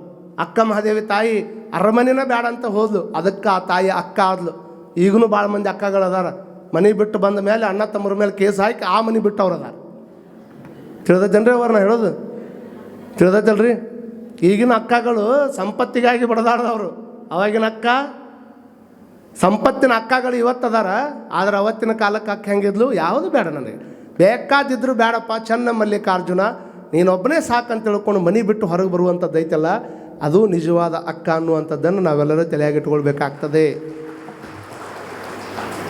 ನಾನು ಹೇಳಬೇಕಾಗಿರುವಂಥದ್ದು, ಈ ಸಿರಿ ಅನ್ನುವಂಥ ಸಂಪತ್ತಿಗೆ ಎಷ್ಟು ಮಂದಿ ತಮ್ಮನ್ನು ತಾವು ತಿಳ್ಕೊಂಡಾರ ನೋಡ್ರಿ. ಇಡೀ ಜೀವನ ಪರ್ಯಂತರವಾಗಿ ಬರೇ ರೊಕ್ಕ ರೊಕ್ಕ ಅಂತ ತಿಳ್ಕೊಂಡು ಗಳಿಸಿಡುದು ರೊಕ್ಕನ ಭಾಳ ಮಂದಿ ಗಳಿಸಿಡುವುದಕ್ಕೆ ಎಷ್ಟೋ ಸಂಬಂಧಗಳನ್ನು ಕಳ್ಕೊಂಡು ನನ್ನವರಿಲ್ಲ, ತನ್ನವರಿಲ್ಲ, ಅಣ್ಣ ಇಲ್ಲ, ತಮ್ಮ ಇಲ್ಲ, ಎಷ್ಟೋ ವಿಚಾರಗಳನ್ನು ದೂರ ಮಾಡ್ಕೊಂಡಾರಲ್ಲ. ನಾಳೆ ಪ್ರಾಣ ಹೋದ ನಂತರದಲ್ಲಿ ಏನು ಇಡೀ ಜೀವಿರು ಮಠ ಅದಕ್ಕಾಗಿಯೇ ಬಡದಾಡಿದ್ದ ಅಷ್ಟಾಕುಂಡ ರೊಕ್ಕ ತೊಗೊಂಡು ಹೋಗಿ ಒಂದು 10 kg ಬಂಗಾರ ಅವನ ಮಗ್ಗಲ್ಲಾಗಿಟ್ಟು, ದೊಡ್ಡದು ಒಂದಿಷ್ಟು ಸಿಕ್ಕಾಪಟ್ಟೆ ಕೋಟಿಗಟ್ಟಲೆ ರೊಕ್ಕ ತೊಗೊಂಡು ಚೀಲಾಗಿ ತೊಗೊಂಡೋಗಿ ಅವ್ನ ಮಗ್ಗಲ್ಲಾಗಿಟ್ಟು ಸತ್ತು ಒಳಗೆ ಕುಂದ್ರಿಸಿರ್ತಾರಲ್ಲ, ಕುಂತಾಗ ಕಿವ್ಯಾಗ ಹೋಗಿ ಹೇಳ್ರಿ, ನಿನ್ನ ಮಗ್ಗಲ್ಲಾಗ ಒಂದು 10 ಕೆಟ್ಟಲು ಬೆಲ್ಲ ಇದನ್ನು ಬಂಗಾರ ತಂದಿಟ್ಟಿನಿ ಹೇಳ್ಮ್ಯಾಕಂದ್ರೆ ಇಲ್ಲ, ಒಂದು 10 ಕೋಟಿ ತಂದೀನಿ ಹೇಳ್ಮ್ಯಾಕಂದ್ರೆ ಏನಿಲ್ಲ, ಶಿವಾಯನಮ್ಮ ಹೆಂಗೆ ಕೂತಿರ್ತೈತೆ ಅದು. ಯಾವುದಕ್ಕಾಗಿ ಬಡ್ದಾಡೇನ ಉಷ್ಟು ಅದ್ರ ಸಂಬಂಧ ಬಡ್ದಾಡೇನ ಕರೆ, ಆದರೆ ಅದನ್ನು ಹೋಗಿ ಕಿವ್ಯಾಗ ಅಲ್ಲೇ ಹೇಳಿದ್ರು ಸಹಿತ ಹೇಳೋಕ್ಕಾಗೋದಿಲ್ಲ. ಹಾಗಾಗಿ ಅದನ್ನು ಸಿರಿ ಅನ್ನುವಂಥದ್ದನ್ನು ಭಾಳ ಹೆಚ್ಚು ಕೆಡಕ್ಕೆ ಹೋಗಬೇಡ. ಎಷ್ಟು ಮಂದಿ ಅಣ್ಣ ತಮ್ಮರೊಳಗೆ ಜಗಳ ಹಚ್ಚಿಲ್ಲ. ಅರ್ಥ ನಾಮರ್ಜನೆ ದುಃಖಂ ಮರ್ಜಿತಾನಾಂ ಚ ರಕ್ಷಣೆ, ಆಯೇ ದುಃಖಂ ವ್ಯಯೇ ದುಃಖಂ ದೀಗರ್ಥ ಕಷ್ಟ ಸಂಶ್ರಯ. ಬರಬೇಕಾದ್ರೂ ಒಂದಿಷ್ಟು ದುಃಖ ಮಾಡ್ತದೆ, ಹೋಗ್ಬೇಕಾದ್ರೂ ಒಂದಿಷ್ಟು ದುಃಖ ಮಾಡ್ತದೆ. ಅದಕ್ಕೆ ಆ ಹಣಕ್ಕೆ ನೋಡ್ರಿ, ಆಯೇ ದುಃಖಂ ವ್ಯಯೇ ದುಃಖಂ ದೀಗರ್ಥ ಕಷ್ಟ ಸಂಶ್ರಯ. ಬರಬೇಕಾದ್ರೂ ಹಂಗೆ ಬರೋದಿಲ್ಲ ಅದು ಹಣ. ಯಾರಿಗಾರ ಒಂದಿಷ್ಟು ನೋವು ಮಾಡೇ ಬರ್ತೈತೆ ನಮ್ಮ ಕೈಯಾಗ ಬರ್ಬೇಕಾದ್ರೆ. ಭಾಳ ಕಷ್ಟಪಟ್ಟಾಗ ಬರ್ಬೇಕಲ್ಲ ಹಣ, ಕಷ್ಟಪಟ್ಟಿದ್ದು ಮಾತ್ರ ಉಳಿತದೆ. ಮತ್ತು ಹೆಂಗಾರ ಬಂದಿದ್ದು ಹಣ ಉಳಿಯೋಕ್ಕೆ ಸಾಧ್ಯ ಇಲ್ಲ. ದೀಗರ್ಥ ಕಷ್ಟ ಸಂಶ್ರಯ, ಆಯೇ ದುಃಖಂ ವ್ಯಯೇ ದುಃಖಂ. ಬರಬೇಕಾದರೂ ಕಷ್ಟ ಕೊಡ್ತದೆ, ಹೋಗಬೇಕಾದರೂ ಕಷ್ಟ ಕೊಡ್ತದೆ. ಅಂಥ ಸಿರಿಯನ್ನು ನೆಚ್ಕೊಂಡು ಎಷ್ಟು ದಿವಸ ಬದುಕಾವ ನೀನು? ಅದನ್ನು ತೊಗೊಂಡು ಏನು ಮಾಡವ? ಒಂದು ಹಂತದವರೆಗೆ ಮಾತ್ರ ಹಣ ಬೇಕು. ಹಣ ಬೇಡ ಅಂತ ತಿಳ್ಕೊಂಡು ಯಾರಿಗೆ ಹೇಳ್ತಾ ಇಲ್ಲ ನಾನು. ಸ್ವಾಮಿಗಳದೀವಿ ಅಂದ್ರೆ ನಮಗೂ ಹಣ ಬೇಕಾ? ಸಮಾಜದ ಕಾರ್ಯ ಮಾಡೋಕ್ಕೆ ಹಣ ಬೇಕಾ? ಅಲ್ಲ, ಬರೀ ನಾವು ಒಟ್ಟ ಮಾತು ಹೇಳಿದ್ರೆ ಮಾತಷ್ಟೇ ಚಲೋ ಆಗ್ತದೆ. ಮುಂದೆ ಏನಾದರೂ ಮಾಡಬೇಕಲ್ಲ. ಇಷ್ಟೆಲ್ಲ ದೊಡ್ಡ ಸಂಸ್ಥೆ ಬೆಳೆದದ ಅಂತಂದ್ರೆ ಇವತ್ತು ನಾಡಿನೊಳಗೆ ಪ್ರತಿಷ್ಠಿತ ಸಂಸ್ಥೆ ಒಳಗೆ ನಾಗನೂರಿನ ಬೆಳಗಾವಿಯ ರುದ್ರಾಕ್ಷಿ ಮಠ ಒಂದು ತಲೆ ಎತ್ತಿ ನಿಂತದ ಅಂದರೆ ಅದು ಭಕ್ತರು ಕೊಟ್ಟಿರ್ತಕ್ಕಂಥ ದೇಣಿಗೆಯಿಂದ ಇಷ್ಟಾಕೊಂಡ ದೊಡ್ಡ ಪ್ರಮಾಣದಾಗ ಬೆಳೆದೈತೆ ಅನ್ನುವಂಥದ್ದನ್ನು ಅಭಿಮಾನದಿಂದ ನಾವು ಒಪ್ಕೊಳ್ಬೇಕಾಗ್ತದೆ. ಹಾಗಾಗಿ ಹಣ ಎಲ್ಲದಕ್ಕೂ ಬೇಕೇ, ಯಾವುದಕ್ಕೆ ಬೇಡ ಹೇಳಿ ನೋಡೋಣ. ಎಲ್ಲದಕ್ಕೂ ಹಣ ಬೇಕು. ಬಟ್ ಬೇಕಂತಂದ್ರೆ ಎಲ್ಲದಕ್ಕೆ ಕಾರಣ ಅದ ಆಗಬಾರ್ದಲ್ಲ, ಎಲ್ಲದಕ್ಕೆ ಕಾರಣ ಅದ ಆಗಬಾರ್ದಲ್ಲ. ಈಗ ಅಣ್ಣ ತಮ್ಮ ಇದ್ದರು. ಆ ಅಣ್ಣ ತಮ್ಮಗೆ ಅವರಪ್ಪ ಒಂದೇ ಸಲ ಮದುವೆ ಮಾಡಿಬಿಟ್ಟ. ಒಂದೇ ಸಲ ಮದುವೆ ಮಾಡಿದ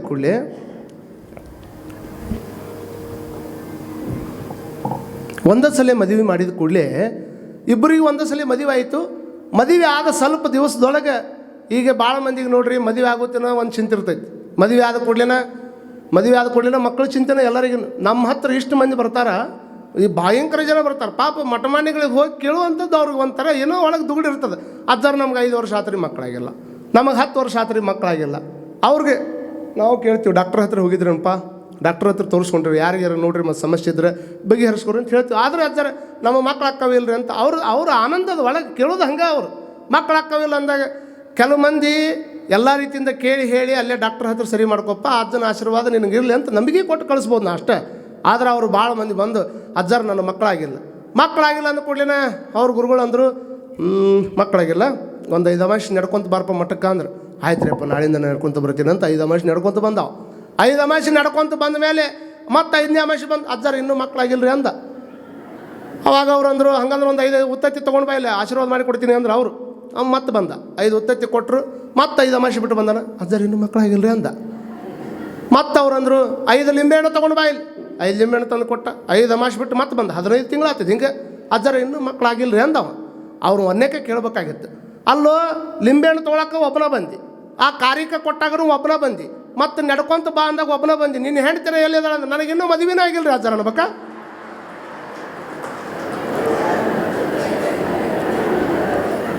ತಿಳಿದೈತೇನ್ರಿ? ಮೊದಲ ಕೇಳಬೇಕಾಗಿತ್ತ ಮಾತವರು.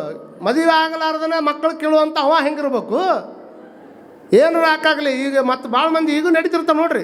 ಯಾರೋ ಒಬ್ಬರು ರಾಜಕಾರಣಿಗಳು ಬಂದು ಕೂಡಲೇ ನಮ್ಮೂರಿಗೆ ರೋಡ್ ಇಲ್ರಿ ಅಂದವ ನಿಂತ. ಮಾಡಿಸ್ಕೊಡು ನಾಳೆ ಅಂತಂದವ. ನಮ್ಮೂರಿಗೆ ರೋಡ್ ಇಲ್ರಿ, ಮಾಡಿಸ್ಕೊಡು ನಾಳೆ ಅಂತ. ನಮ್ಮೂರಿಗೆ ಬ್ರಿಡ್ಜ್ ಇಲ್ರಿ, ಮಾಡಿಸ್ಕೊಡು ನಾಳೆ. ಅವ್ರ ಊರಾಗ ದೊಡ್ಡ ಹೊಳಿನ ಹರಿದಿಲ್ಲ, ಬ್ರಿಡ್ಜ್ ಕೇಳಕತ್ತಾನವ. ಏನು ಕೇಳಿದ್ರು ಹ್ಞೂ ಅಂದ್ಬಿಡೋದಪ್ಪ. ಅದಕ್ಕೇನು ಸೈತು ಹ್ಞೂ ಅನ್ನಕ್ಕೆ ಬಂದಿರೋದೇನೈತಿ. ಹಂಗೆ ಆಗಬಾರ್ದಲ್ಲ. ನಾವು ವಿಚಾರ ಮಾಡ್ಕೋಬೇಕು. ಅಣ್ಣ ತಮ್ಮಂದು ಒಟ್ಟಿಗೆ ಮದುವೆ ಆಗಿತ್ತು. ಮದುವೆ ಆದ ಸ್ವಲ್ಪ ದಿವಸದಾಗ ತಮ್ಮಗೆ ಮಕ್ಕಳಾದವು, ಅಣ್ಣಗೆ ಮಕ್ಕಳಾಗಲಿಲ್ಲ. ಅಣ್ಣಗೆ ಎಷ್ಟು ಖುಷಿ ಆತಂದ್ರೆ ನನಗಾಗಲಿಲ್ಲ ಅಂದ್ರೆ ಏನಾಯ್ತು, ನಮ್ಮ ತಮ್ಮಗೆ ಮಕ್ಕಳಾಗ್ಯಾವಲ್ಲ, ನನ್ನ ತಮ್ಮಗೆ ಮಕ್ಕಳಾಗ್ಯಾವ ಅಂದ್ರೆ ಅವು ನನ್ನ ಮಕ್ಕಳ ಅಂತ ತಿಳ್ಕೊಂಡು ಅವ ಆನಂದದ ಸಾಗರದೊಳಗೆ ತೇಲಾಡಕತ್ತಿದ್ದ. ತಮ್ಮಗೂ ಖುಷಿಯಾಗಿತ್ತು, ಅಣ್ಣಗೂ ಖುಷಿಯಾಗಿತ್ತು. ತಮ್ಮನ ಖುಷಿ ನನಗಾಗಲಿಲ್ಲ ಅಂದ್ರೆ ನನ್ನ ಮಕ್ಕಳಿಗೆ ಆಗ್ಯಾವ ಅಂತ ಅವ ಖುಷಿ ಪಟ್ಟಿದ್ದ. ಆದ್ರೆ ತಮ್ಮ ಯಾಕೆ ಖುಷಿ ಪಟ್ಟಿದ್ದ ಅಂದರೆ ನನಗೆ ಮಕ್ಕಳಾಗ್ಯಾವ, ನಮ್ಮ ಅಣ್ಣಗೆ ಮಕ್ಕಳಾಗಿಲ್ಲ, ಅವನ ಆಸ್ತಿ ನನಗೆ ಬರ್ತೈತೆ ಅಂತ ಇವಾಗ ಖುಷಿ ಪಟ್ಟಿದ್ದ. ಖುಷಿ ಎರಡು ಒಂದೇ, ಎರಡು ಮಂದಿಗೆ ಖುಷಿ ಪಟ್ಟಾನ. ಆದರೆ ಖುಷಿ ವ್ಯತ್ಯಾಸ ಏನೈತಿ? ಒಬ್ಬವ ಆಗಿಲ್ಲ ಅಂತ ಖುಷಿ ಪಟ್ಟಾನ, ಇನ್ನೊಬ್ಬವ ಅವಂಗಾದ್ರೂ ಒಂದೇ ನನಗಾದ್ರೂ ಒಂದೇ ಅಂತ ಅವ ಖುಷಿ ಪಟ್ಟ. ಕಾಲ ಯೋಗ ಏನೋ ಗೊತ್ತಿಲ್ಲ. ಅವ ಎಂದೂ ಕೂಡ ಭೇದ ಭಾವ ಮಾಡ್ತಿರಲಿಲ್ಲ. ನನ್ನ ಮಗ ಅಲ್ಲ ಬೇರೆ ಅಲ್ಲ, ಅವನ ಮಗ ಬೇರೆ ಅಲ್ಲ ಅಂತ ಎಲ್ಲ ರೀತಿಯಿಂದ ಹೇಳವ ಕೇಳವ. ಇಷ್ಟೆಲ್ಲ ಮಾಡಿದ್ರಾಗನ 2 ವರ್ಷ ಕಳೆದಿತ್ತು. 2 ವರ್ಷದೊಳಗೆ ಯಾವ ಗುರುವಿನ ಆಶೀರ್ವಾದ ಆಯಿತು, ದೇವರ ಆಶೀರ್ವಾದ ಆಯಿತು, ಏನಾಯಿತು ಗೊತ್ತಿಲ್ಲ. ಅವ್ರ ಅಣ್ಣಗೂ ಒಂದು ಮದುವೆ ಮಕ್ಕಳಾಗೇ ಬಿಡ್ತು, ಒಂದು ಗಂಡು ಮಗು ಹುಟ್ಟೇ ಬಿಡ್ತು. ಯಾವಾಗ ಅಣ್ಣಗೆ ಗಂಡು ಮಗು ಹುಡ್ತು ಅನ್ನುವಂಥದ್ದು ಗೊತ್ತಾಯ್ತು, ಇವಂದು ಸೈಕಲ್ನಾಗಿರುವಂಥ ಟ್ಯೂಬ್ ಪಂಚರ್ ಆದಂಗೆ ಆತು ಇವಂದು. ಯಾಕೆ ಹೇಳ್ರಿ? ನೀವು ಅಲ್ಲಿ ಹೋಗ್ಯಾನ ದೂರ ಏನಂತ, ನಂದು ಹಿಂಗೆ ಆಗಿಬಿಟ್ಟಿತ್ತು, ಏನೇನೋ ಕಲ್ಪನೆ ಕಟ್ಕೊಂಡ್ಬಿಟ್ಟಾನ, ಅಣ್ಣನ ಆಸ್ತಿ ನನಗೆ ಬರ್ತೈತಿ, ಇದನ್ನು ಹಿಂಗೆ ಮಾಡ್ಬೇಕು, ಇದನ್ನು ಹಿಂಗೆ ಮಾಡ್ಬೇಕು. ಅರ್ಥ ನಾಮರ್ಜನೆ ದುಃಖಂ. ಆ ರೊಕ್ಕ ಹಂಗೆ ಮಾಡಿಸ್ತದ, ದುಃಖ ಮಾಡಿಸ್ತದ, ಅದು ದುಃಖ ಮಾಡಿಸ್ತದ. ಭಾಳ ಮಂದಿಗೆ ಗೊತ್ತಿರಲಿ ದುಃಖ ಎಷ್ಟು ಮಾಡಿಸ್ತದ ಅಂತಂದ್ರೆ, ಕೆಲವು ಮಂದಿಗೆ ಏನೇನೋ ಹಾರ್ಟ್ ಅಟ್ಯಾಕ್ ಆಗ್ಯಾವ, ಎಷ್ಟು ಮಂದಿಗೆ ಆಗಿದ್ದು ಪ್ರಸಂಗಗಳು ಗೊತ್ತಿಲ್ಲ ನೋಡ್ರಿ. ಯಾವಾಗ ಅಣ್ಣ ಮಗು ಆಯ್ತು ಅಂತ ತಿಳ್ಕೊಂಡು ಆಯಿತು ನನಗೂ ದೇವರು ಕೊಟ್ಟಾನಂತ ಖುಷಿಯಿಂದ ಇದ್ದ. ಹುಡುಗರು ಯಾರು ಬೆಳೆಯಾಕತ್ತಿದ್ದು, ಹುಡುಗರೊಳಗೆ ಏನೂ ಪರಕ್ಕಿಲ್ಲ, ಎಲ್ಲ ಹುಡುಗರು ಬೆಳೆದಂಗೆ ಅವು ಬೆಳೆಯಾಕತ್ತಿದ್ದು. ದಿವಸ ತಮ್ಮ ಮಸಲತ್ತು ಮಾಡ್ತಿದ್ದು ಒಳಗೆ, ಹೆಂಗಾರ ಮಾಡಿ ನಮ್ಮ ಅಣ್ಣನ ಮಗನ ಕೊಳ್ಬೇಕು ನಾನು ಅಂತ. ಎಲ್ಲಿಗೆ ಹೋಗಿದ್ದು ನೋಡ್ರಿ ಮನುಷ್ಯನ ಚಿಂತನೆ. ಯಾವುದಕ್ಕಾಗಿದ್ದು? ಈ ಒಂದು ಹುರುಳಿಲ್ಲದ ಸಿರಿಯ ನೆಚ್ಚಿ ಕೆಡಬೇಡ ಮನುಜ ಹೇಳ್ಯಾರಲ್ಲ ಅಪ್ಪ ಬಸವಣ್ಣನವರು. ಹುರುಳಿಲ್ಲದ ಸಿರಿಯನ್ನು ಯಾಕೆ ನೆಚ್ಚಿ ಕೆಡಿಯಾಕತ್ತೀಯಪ್ಪ? ಇದು ಗಾಳಿಗೆ ಹಚ್ಚಿಡುವಂಥ ದೀಪ ಸಂಸಾರ ಆದ್ರೆ ಸಂತ್ಯಾಗಿನ ಮಂದಿದೆ. ಈಗ ಸಂತ್ಯಾಗ ಹುಯ್ಯಿ ಅಂತ ಕುಡಿರ್ತದೆ, 10-15 ನಿಮಿಷ ಆದ ಕೂಡಲೇ ಸಾಮಾನು ತೊಗೊಂಡು ಎಲ್ಲ ಹೋಗಿಬಿಡ್ತದೆ ಬಟಾ ಬೈಲ್. ಹಂಗೈತಿದೆ. ಇವತ್ತು ನಿನ್ನ ಹತ್ರದ, ನಾಳೆ ಅರ್ಧ ಆಗಿರ್ತದೆ, ಹಿಂದೆ ಅರ್ಧ ಆಗಿತ್ತು, ಇವತ್ತು ನಿಂದಾಗ್ಯದ, ಮುಂದೆ ಅರ್ಧ ಆಗ್ತದೆ, ನಿನ್ನ ಬಿಟ್ಟು ಹೋಗ್ತದೆ. ಹಾಗಾಗಿ ಅದ್ರ ಬಗ್ಗೆ ಭಾಳಷ್ಟು ತಲೆ ಕೆಡಿಸ್ಕೊಳಕ್ಕೆ ಹೋಗ್ಬೇಡ ಅಂತ ಬಸವಣ್ಣನವ್ರು ಹೇಳ್ತಾರೆ. ಇವ ಯಾವಾಗ ಹೊಂಚು ಹಾಕಕತ್ತಿದ್ದ, ಮಿಠಾಯಿ ಮಾರಾವ್ ಬರ್ತಿದ್ದ. ಮಿಠಾಯಿ ಮಾರಾವ್ ಬಂದಾನಂತ ತಿಳ್ಕೊಂಡು ಹುಡುಗರು ಓಡೋಡಿ ಹೋಗಿ ಮಿಠಾಯಿ ತೊಗೊಳವು. ಹುಡುಗರು ಮಿಠಾಯಿ ತೊಗೊಳ್ಬೇಕಂತ ತಿಳ್ಕೊಂಡು ಹೊಂಟಾಗ ಅವ ಅಂದ, ಇದು ಒಳ್ಳೆ ಟೈಮ್, ಈ ಮಿಠಾಯಿ ಮಾರವನ ಹತ್ರ ನಾವು ಒಂದಿಷ್ಟು ಏನಾದರೂ ಕೇಳಬೇಕು ಅಂತ ತಿಳ್ಕೊಂಡು ಮಿಠಾಯಿ ಮಾರವನ ಹತ್ರ ಬಂದು ಕೇಳಿದ. ಒಂದು ದಿವಸ ಮಿಠಾಯಿ ಮಾರಿದ್ರೆ ನಿನಗೆ ಎಷ್ಟು ರೊಕ್ಕ ಸಿಗ್ತದೆ? ಅವ ಅಂದ, ಒಂದು 300 ರೂಪಾಯಿ ಸಿಗ್ಬೋದ್ರಿ ನಂಗೆ, ಮುಂಜಾನೆ ಸಂಜೆ ಮಟ್ಟ ಮಾರ್ತೀನಿ, 300 ರೂಪಾಯಿ ರೊಕ್ಕ ಸಿಗ್ತದೆ. ಅವ ಅಂದ, ಮಿಠಾಯಿ ಮಾರವನ್ ಕೇಳ್ತಾನಂತ, ನಿನಗೆ 1 ಲಕ್ಷ ರೂಪಾಯಿ ಕೊಡ್ತೀನಿ ನಾ ಒಂದು ತಾಸಿನ ಕೆಲಸಕ್ಕೆ, ನನಗೆ 1 ಲಕ್ಷ ರೂಪಾಯಿ ರೊಕ್ಕ ಕೊಟ್ಟರೆ ನಾ ಹೇಳಿದ್ದು ಮಾಡ್ತೀನಿ ಅಂದ. ಅವರ ನಿಮ್ಗೆ ಕೇಳ್ತೀನಿ ನಾನು, 300 ರೂಪಾಯಿ ದುಡಿಯೋಂಗೆ 1 ತಾಸಿಗೆ 1 ಲಕ್ಷ ರೂಪಾಯಿ ಕೊಡ್ತೀನಿ ಅಂದ್ರೆ ಯಾರಾದ್ರೂ ಹ್ಞೂ ಅಂತಾರನೇ ಇಲ್ಲ? ಹ್ಞೂ ಅಂತಾರಿಲ್ರಿ. ಈ ಲಾಟ್ರಿ ಟಿಕೆಟ್ ತೊಗೊಂಡಿರ್ತಾರೆ ನೋಡ್ರಿ ನೀವು, ಈಗ ಅದಾವ ಇಲ್ಲ ಗೊತ್ತಿಲ್ಲ, ಈ ಕೇರಳ ಕಡೆ ಇನ್ನೂ ಅದಾವ ತೋರಿಸ್ತಿರ್ತಾರೆ ಪೇಪರ್ನ. ಅವ ದಿವಸ ಲಾಟ್ರಿ ಟಿಕೆಟ್ ತೊಗೊಂಬರ, ಅವ ಲಾಟ್ರಿ ಟಿಕೆಟ್ ತೊಗೊಂಬರವ ಹೆಂಡ್ತಿ ಕೈಯಾಗ ಕೊಡವ, ಲಾಟ್ರಿ ಟಿಕೆಟ್ ತೊಗೊಂಬಂದು ಹೆಂಡ್ತಿ ಕೈಯಾಗ ಕೊಡವ. ಹಿಂಗೆ ಕೊಟ್ಟಂಥ ಟೈಮ್ದೊಳಗೆ ನೋಡ್ರಿ 10 ವರ್ಷ ಆಗಿತ್ತು ಲಾಟ್ರಿನೇ ಹತ್ತಿಲ್ಲ ಅವ್ನು ಪಾಪ, ಆದ್ರೆ ದಿವಸ ರೂಢಿ ಇಟ್ಟಿದ್ದ ಲಾಟ್ರಿ ಟಿಕೆಟ್ ತೊಗೊಂಬರೋದು ಕೊಡೋದು. ಹಿಂಗೆ ಕೊಟ್ಟ ಮೇಲೆ ಒಂದು ದಿವಸ ಏನಾಗೈತೆ, ಅವನ ಹಣೆ ಬರಕ್ಕೆ 10 ಲಕ್ಷ ರೂಪಾಯಿ ಲಾಟ್ರಿ ಹತ್ತೈತಿ. 10 ಲಕ್ಷ ರೂಪಾಯಿ ಲಾಟ್ರಿ ಹತ್ತಿದ್ದಾನು ಒಮ್ಮಕ್ಳು ನಮ್ಮ ಯಜಮಾನಿಗೆ ಹೇಳಿದ್ರೆ, ಆಮೇಲೆ ಎದೆ ಹೊಡ್ಕೊಂಡು ಸತ್ತಿಗಿತ್ತಾನಂತ ತಿಳ್ಕೊಂಡು ಮೆಲ್ಕಾಸ ನಿಧಾನವಾಗಿ 10 ಲಕ್ಷ ರೂಪಾಯಿ ಲಾಟ್ರಿ ಹತ್ತೈತೆ ಅನ್ನುವಂಥ ಸುದ್ದಿಯನ್ನು ಒಮ್ಮಕ್ಳು ಹೇಳಬಾರ್ದು ಅಂತ ತಿಳ್ಕೊಂಡು ಆ ಹೆಣ್ಮಗಳು ಅಲ್ಲೇ ಹನುಮಂತ ದೇವ್ರ ಗುಡಿ ಪೂಜೆ ಮಾಡುವಂಥ ಪೂಜಾರಿನ ಕರೆದಾಳು. ಎದಕ್ಕೆ ಕರೆದಾಳ್ರಿ? ನನ್ನ ಗಂಡಗೆ ಲಾಟ್ರಿ ಹತ್ತೈತೆ 10 ಲಕ್ಷ, ಒಮ್ಮಕ್ಳೆ 10 ಲಕ್ಷ ಅಂದ್ರೆ ಎದೆ ಹೊಡ್ಕೊಂಡು ಸತ್ತಿಗಿತ್ತಿತ್ತು ನನ್ನ ಗಂಡ, ಅದಕ್ಕೆ ಸಸ್ವಲ್ಪ ಹೇಳಿ 10 ಲಕ್ಷಕ್ಕೆ ತಂದು ನಿಲ್ಲಿಸ್ಬೇಕು ನೋಡ್ರಿ ಅಂತ ಅವ್ನು ಕರೆದಾಳ. ಯಾರು? ನಮ್ಮ ಪಟ್ನ ಹೇಳ್ರಿ, ಅವ್ನು ಸ್ವಲ್ಪ ಮಾತಾಡ್ಬೇಕು. ಯಾರನ್ನ ಕರೆದಾಳ? ಗುಡಿ ಪೂಜಾರಿನ ಕರೆದಾಳ. ಎದಕ್ಕೆ ಕರೆದಾಳ? ಹೇಳಾಕ ಅವಂಗೆ ಹಾರ್ಟ್ ಅಟ್ಯಾಕ್ ಆಗ್ಬಿಡ್ದಂತ ಈಕೆ ಇವನು ಕರೆದಾಳ. ಆಕಿ ಅವ ಆಯ್ತು ತೋರಿ ಅವರ ಅಷ್ಟೇನೈತಿ ಅಂತ ಬಂದವ. ಇವ ಬರೋದ್ರಾಗ ಮನೆಯಾಗ ಬಂದು ಕೊಟ್ಟಿದ್ದ. ಯಾಕ್ರಿ 10,000 ಮನೆ ಕಡೆ ಬಂದಿರಲ್ಲ? ಅವ್ರು ಕರೆದ್ರಿ ಬಂದೆ. ಸೌಕರ್ಯ ಲಾಟ್ರಿ ಟಿಕೆಟ್ ದಿವಸ ತೊಗೊತಿದ್ರಲ್ಲ, ಏನಾದ್ರಿ? ಎಲ್ಲಿ ಹತ್ತವ ಬಿಡ್ರಿ, ನಮ್ಮಂಥವ್ರಿಗೆ ಎಲ್ಲಿ ಹತ್ಬೇಕವೆಲ್ಲ ತಂದು ಕೊಡ್ತೀನಿ ರೀ, 10 ವರ್ಷ ಆಯ್ತು ಇನ್ನೂ ಹತ್ತಿಲ್ಲ ಅಂದವ. ಮತ್ತು ಏನಾರು ಜೇರ್ ಕರ್ತ 1 ಲಕ್ಷ ರೂಪಾಯಿ ಲಾಟ್ರಿ ಹತ್ತಿದ್ರೆ ಏನು ಮಾಡ್ತೀರಿ ನೀವು ಅಂದವ. ಏರ್ಸ್ಕೊಂತ ಹೋಗ್ಬೇಕಲ್ಲ ಅದನ್ನು. 1,00,000 ಲಾಟ್ರಿ ಹತ್ತಿದ ಕೂಡಲೇ ಅವ ಎಂದ 1,00,000 ಹತ್ತಿದ್ರೆ ಏನು ರೀ 99,000 ನನಗೆ ಇಟ್ಕೊತೀನಿ, ಒಂದು ₹500 ಕಾಯಕರ್ಪ ತೊಗೊಂಬರ್ತೀನಿ, ಇನ್ನು ₹500 ಗುಡಿ ಕಾಣಿಕೆಗೆ ಹಾಕ್ತೀನಿ ರೀ ಅಂದವ. ಮತ್ತು 1,00,000 ಹತ್ತಿದ್ರೆ ಹಿಂಗೆ ಮಾಡ್ತೀರಿ, ಮತ್ತು 2,00,000 ಹತ್ತೈತೆ ಅಂತ ತಿಳ್ಕೊಳಲ್ಲ ಅಂದವ. 2,00,000ಕ್ಕೆ ಬಂದ ಅವ ಅಂದ 2,00,000 ಹತ್ತಿದ್ದ ಕರೆ ಆದ್ರೆ ₹25,000 ಗುಡಿ ಕೊಡ್ತೀನಿ ರೀ ಅಂದವ. ಮತ್ತು 3,00,000 ಹತ್ತಿದ್ರೆ 75 ಕೊಡ್ತೀನಿ ರೀ, ಮತ್ತು 4 ಹತ್ತಿದ್ರೆ 1 ಕೊಡ್ತೀನಿ ರೀ, ಮತ್ತು ಒಂದು 5 ಹತ್ತಿದ್ರೆ 1 50 ಕೊಡ್ತೀನಿ ರೀ, ಮತ್ತು 10 ಹತ್ತೈತೆ ಅಂತ ತಿಳ್ಕೊಳ್ರಿ ಸಾವ್ಕಾರ ಅಂದ. ನನಗೆ ₹10,00,000 ಲಾಟ್ರಿ ಹತ್ತಿದ್ದ ಕರೆ ಆದ್ರೆ ನಾ ಗುಡಿ ಕೊಡಂಗಿಲ್ಲ ರೀ, ನಿಮ್ಗೆ ₹2,00,000 ಕೊಡ್ತೀನಿ ಅಂದಾಗ ನನಗೆ 2,00,000 ಕೊಡ್ತೀನಿ ಅಂತ ಅವಂಗ ಹಾರ್ಟ್ ಅಟ್ಯಾಕ್ ಆಗಿತ್ತು. ಎದಕ್ಕೆ ಬಂದಿದ್ದವ?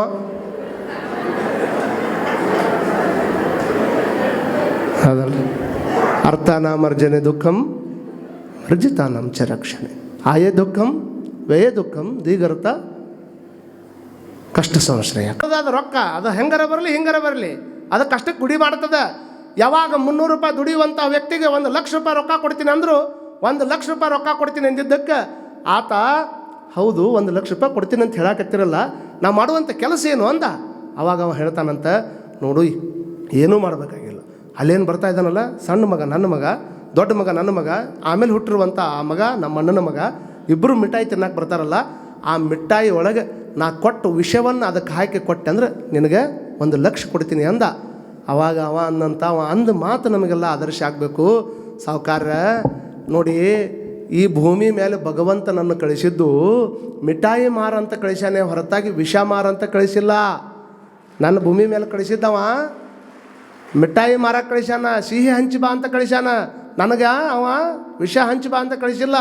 ಅಷ್ಟಕ್ಕೂ ನೀವು ಆ ವಿಷ ಹಾಕಿ ಕೊಟ್ಟರೆ ₹1,00,000 ಕೊಡ್ತೀನಿ ಅಂತ ಹೇಳಕತ್ತಿರಲ್ಲ, ಆ 1,00,000 ಅದು ನಿಮ್ಮ ಹತ್ರ ಐತಿ. ಈಗ ನಿನ್ನ ಹತ್ರ ಇರುವಂಥ 1,00,000 ನಿನಗೆ ಆನಂದ ಕೊಟ್ಟಿಲ್ಲ ಅಂದರೆ ಇನ್ನು ಮಿಠಾಯಿ ಒಳಗೆ ವಿಷ ಬೆರೆಸಿ ಅದನ್ನು ತೊಗೊಂಡು ಹೋಗಿ ನಾನೇನು ಆನಂದ ಪಡೋದೈತ್ರಿಪ್ಪ. ಹಾಲು ಕುಡ್ದವ್ರ ಬದುಕಕ್ಕೆ ತಯಾರಿಲ್ಲ ಜಗತ್ತಾಗ, ಇನ್ನು ವಿಷ ಕುಡ್ದವ್ರು ಹೆಂಗೆ ಬದುಕಕ್ಕೆ ಸಾಧ್ಯ ಐತ್ರಿ ಅಂತ ತಿಳ್ಕೊಂಡು ನಿನ್ನ ₹1,00,000 ನೀನೇ ಇಟ್ಕೋ, ಜಗತ್ತಿಗೆ ಸಿಹಿ ಹಂಚೇ ಸಾಯ್ತೀನಿ ಅಂತ ತಿಳ್ಕೊಂಡು ಅಂದಿರುವಂಥ ವ್ಯಕ್ತಿಯ ಮಾತು ನಮಗೆಲ್ಲರಿಗೆ ಆದರ್ಶ ಆಗಬೇಕನ್ನುವಂಥದ್ದನ್ನು ನಾವೆಲ್ಲ ತಲೆಯಾಗಿಟ್ಕೊಳ್ಬೇಕಾಗ್ತದೆ. ಹುರುಳಿಲ್ಲದ ಸಿರಿಯ ನೆಚ್ಚಿ ಕೆಡಬೇಡ ಮನುಜ, ಒಡಲು ಭೂಮಿಯ ಸಂಘ. ಈ ಒಡಲ ಭೂಮಿ ಒಳಗೆ ಹೋಗಿಬಿಡ್ತದೆ, ಈ ಒಡಲ ಭೂಮಿ ಒಳಗೆ ಹೋಗಿಬಿಡ್ತದೆ. ಒಂದಿಷ್ಟು ಮಂದಿ ಸುಡ್ತಾರ, ಇನ್ನೊಂದಿಷ್ಟು ಮಂದಿ ಹುಗಿತಾರ, ಒಟ್ಟಾರೆಯಾಗಿ ಒಡಲು ಭೂಮಿ ಒಳಗೆ ಪ್ರಾಣವಾಯುವಿನ ಸಂಘ, ಗಾಳಿ ಒಳಗೆ ಗಾಳಿಯಾಗಿ ಹೋಗಿಬಿಡ್ತದೆ, ಪಂಚಭೂತದೊಳಗೆ ಲೀನ್ ಆಗ್ತದಲ್ಲ ಶರೀರ ನೋಡಿ. ಆಮೇಲೆ ಹೇಳ್ತಾರೆ ಅವರು, ಕೈ ಹಿಡದ ಮಡದಿ ಪರರ ಸಂಘ. ಪರರ ಸಂಘ ಅಂದ್ರೆ ಅಪಾರ್ಥ ಮಾಡ್ಕೋಬಾರ್ದು. ಹೌದು ರೀ, ಇವತ್ತು ಎಂತಿಂಥ ಮಕ್ಕಳು ಹುಟ್ಟ್ಯಾರಂತ ಮಾಡ್ರಿ ನೀವು. ಹೌದು, ಗಂಡು ಸತ್ತ ಮೇಲೆ ತಾಯಿನ ಜೋಪಾನ ಮಾಡ್ತಾನಂತ ಹೆಂಗೆ ಹೇಳ್ತೀರಿ ನೀವು? ಅದಕ್ಕೆ ಅವ್ರು ಹೇಳ್ತಾರೆ, ಮಗ ಜೋಪಾನ ಮಾಡ್ತಾಳೋ ಏನು ಮಗಳು ಜೋಪಾನ ಮಾಡ್ತಾಳೋ ಗೊತ್ತಿಲ್ಲ, ಪರರ ಸಂಘ. ಯಾರು ಜೋಪಾನ ಮಾಡಲಿಲ್ಲ ಅಂದ್ರೆ ಅನಾಥಾಶ್ರಮದಾಗಿರ್ಬೇಕಾಗ್ತದೆ. ಯಾವ ದೇಶದೊಳಗೆ ಭಕ್ತ ಶ್ರವಣ ಕುಮಾರ ತಂದೆ ತಾಯಿಗಳನ್ನು ಹೆಗಲ ಮೇಲೆ ಹೊತ್ಕೊಂಡು ಅಡ್ಡಾಡಿದಂಥ ದೇಶದೊಳಗೆ, ಯಾವ ವ್ಯಕ್ತಿಗಳು ತಂದೆ ತಾಯಿಗಳನ್ನು ಪೂಜ್ಯತಾ ಭಾವದೊಳಗೆ ಇಟ್ಟು ಮಾತೃ ದೇವೋ ಭವ ಅನ್ನುವಂತಹ ಭಾವನೆಯೊಳಗೆ ಬದುಕಿರುವಂಥ ದೇಶದೊಳಗೆ ಇವತ್ತು ಅನಾಥಾಶ್ರಮಗಳು ಎಗ್ಗಿಲ್ಲಾರ್ದಂಗೆ ಹುಟ್ಟಾಕತ್ತವ ಅಂತಂದ್ರೆ ನಾವು ಭಾಳ ಮಂದಿ ಒಂದೇ ಮಾತ್ರಂ ಸಂಸ್ಕೃತಿಗೆ ಬದ್ಧರಾಗಿ ನಿಂತೀವಿ. ಈಗ ಒಂದೇ ಮಾತ್ರಂ ಸಂಸ್ಕೃತಿ ಅಂದರೆ ಹೆಂಗೆ ಹೊರದೇಶದವರು ಒಂದು ದಿವಸ ಅವ್ರು ಕುಡಕ್ಕೆ ದಾರಿ ಇರಂಗಿಲ್ಲ, ಅವ್ರ ಮಕ್ಕಳು ಬೇರೆ, ತಂದೆ ಬೇರೆ, ಅವ್ರು ಇರ್ತಕ್ಕಂಥ ತಾಯಿ ಬೇರೆ ಇರ್ತಾರೆ. ಒಂದು ದಿವಸ ಕೂಡೋದಕ್ಕೆ ಅವ್ರು ಮದರ್ಸ್ ಡೇ ಅಂತ ಮಾಡ್ಯಾರ. ಅವತ್ತಿನ ದಿವಸ ಸ್ಟೇಟಸ್ ನೋಡ್ಬೇಕು ನಮ್ಮ ಮಂದಿ. ಹಂಗೆ ಏನು ಮಂದಿ ಹಾಕಿದ್ದ ಅವು ಅಂದ್ರೆ ಹಂಗೆ, ಅವು ಅಂದ್ರೆ ಹಿಂಗೆ, ಅವು ಅಂದ್ರೆ ಹಿಂಗೆ, ಅವು ಅಂದ್ರೆ ಹಿಂಗೆ. ಹಂಗೆ ಹಾಕದಂಥವ್ರು ನಾ ಕೇಳ್ತೀನಿ, ಹಂಗೆ ನೀವೇನು ಸ್ಟೇಟಸ್ನಾಗ ಹಾಕ್ತಿರಲ್ಲ ಅಷ್ಟು ಅದರೊಳಗೆ 10% ನಿಮ್ಮ ತಾಯಿ ಮೇಲೆ ಪ್ರೇಮ ಇದ್ದಿದ್ರೆ ಒಂದು ವೃದ್ಧಾಶ್ರಮನೂ ಸಹಿತ ನಮ್ಮ ನಾಡಿನೊಳಗೆ ಸಿಗತ್ತಿದ್ದಿಲ್ಲ.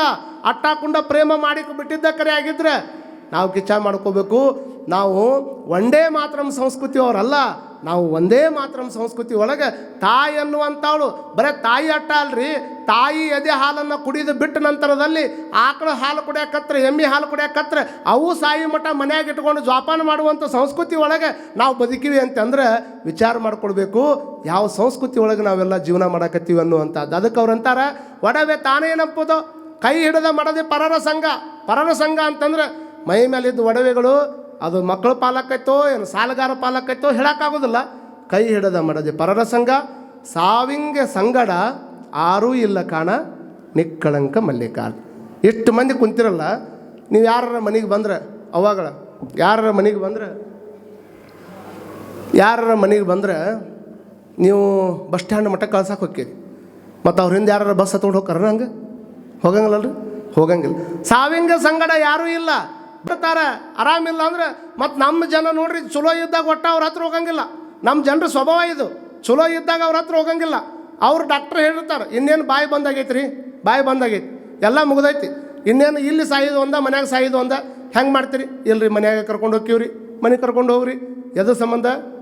ಬಾಯಿ ಬಂದಾಗೈತೆ ಅಂತ ತಿಳ್ಕೊಂಡು ಬಾಯಿ ಬಂದಾದ ಮೇಲೆ ಮನ್ಯಾಗ ತಂದು ಹಾಕ್ಯಾರ, ಇಡೀ ಊರು ತುಂಬ ಸುದ್ದಿ ಆಗೈತಿ. ಇಲ್ಲ ಅವ್ರಿಗೆ ಹಂಗಾಗೈತಿ, ಬಾಯಿ ಬಂದಾಗೈತೆ ಅಂತ.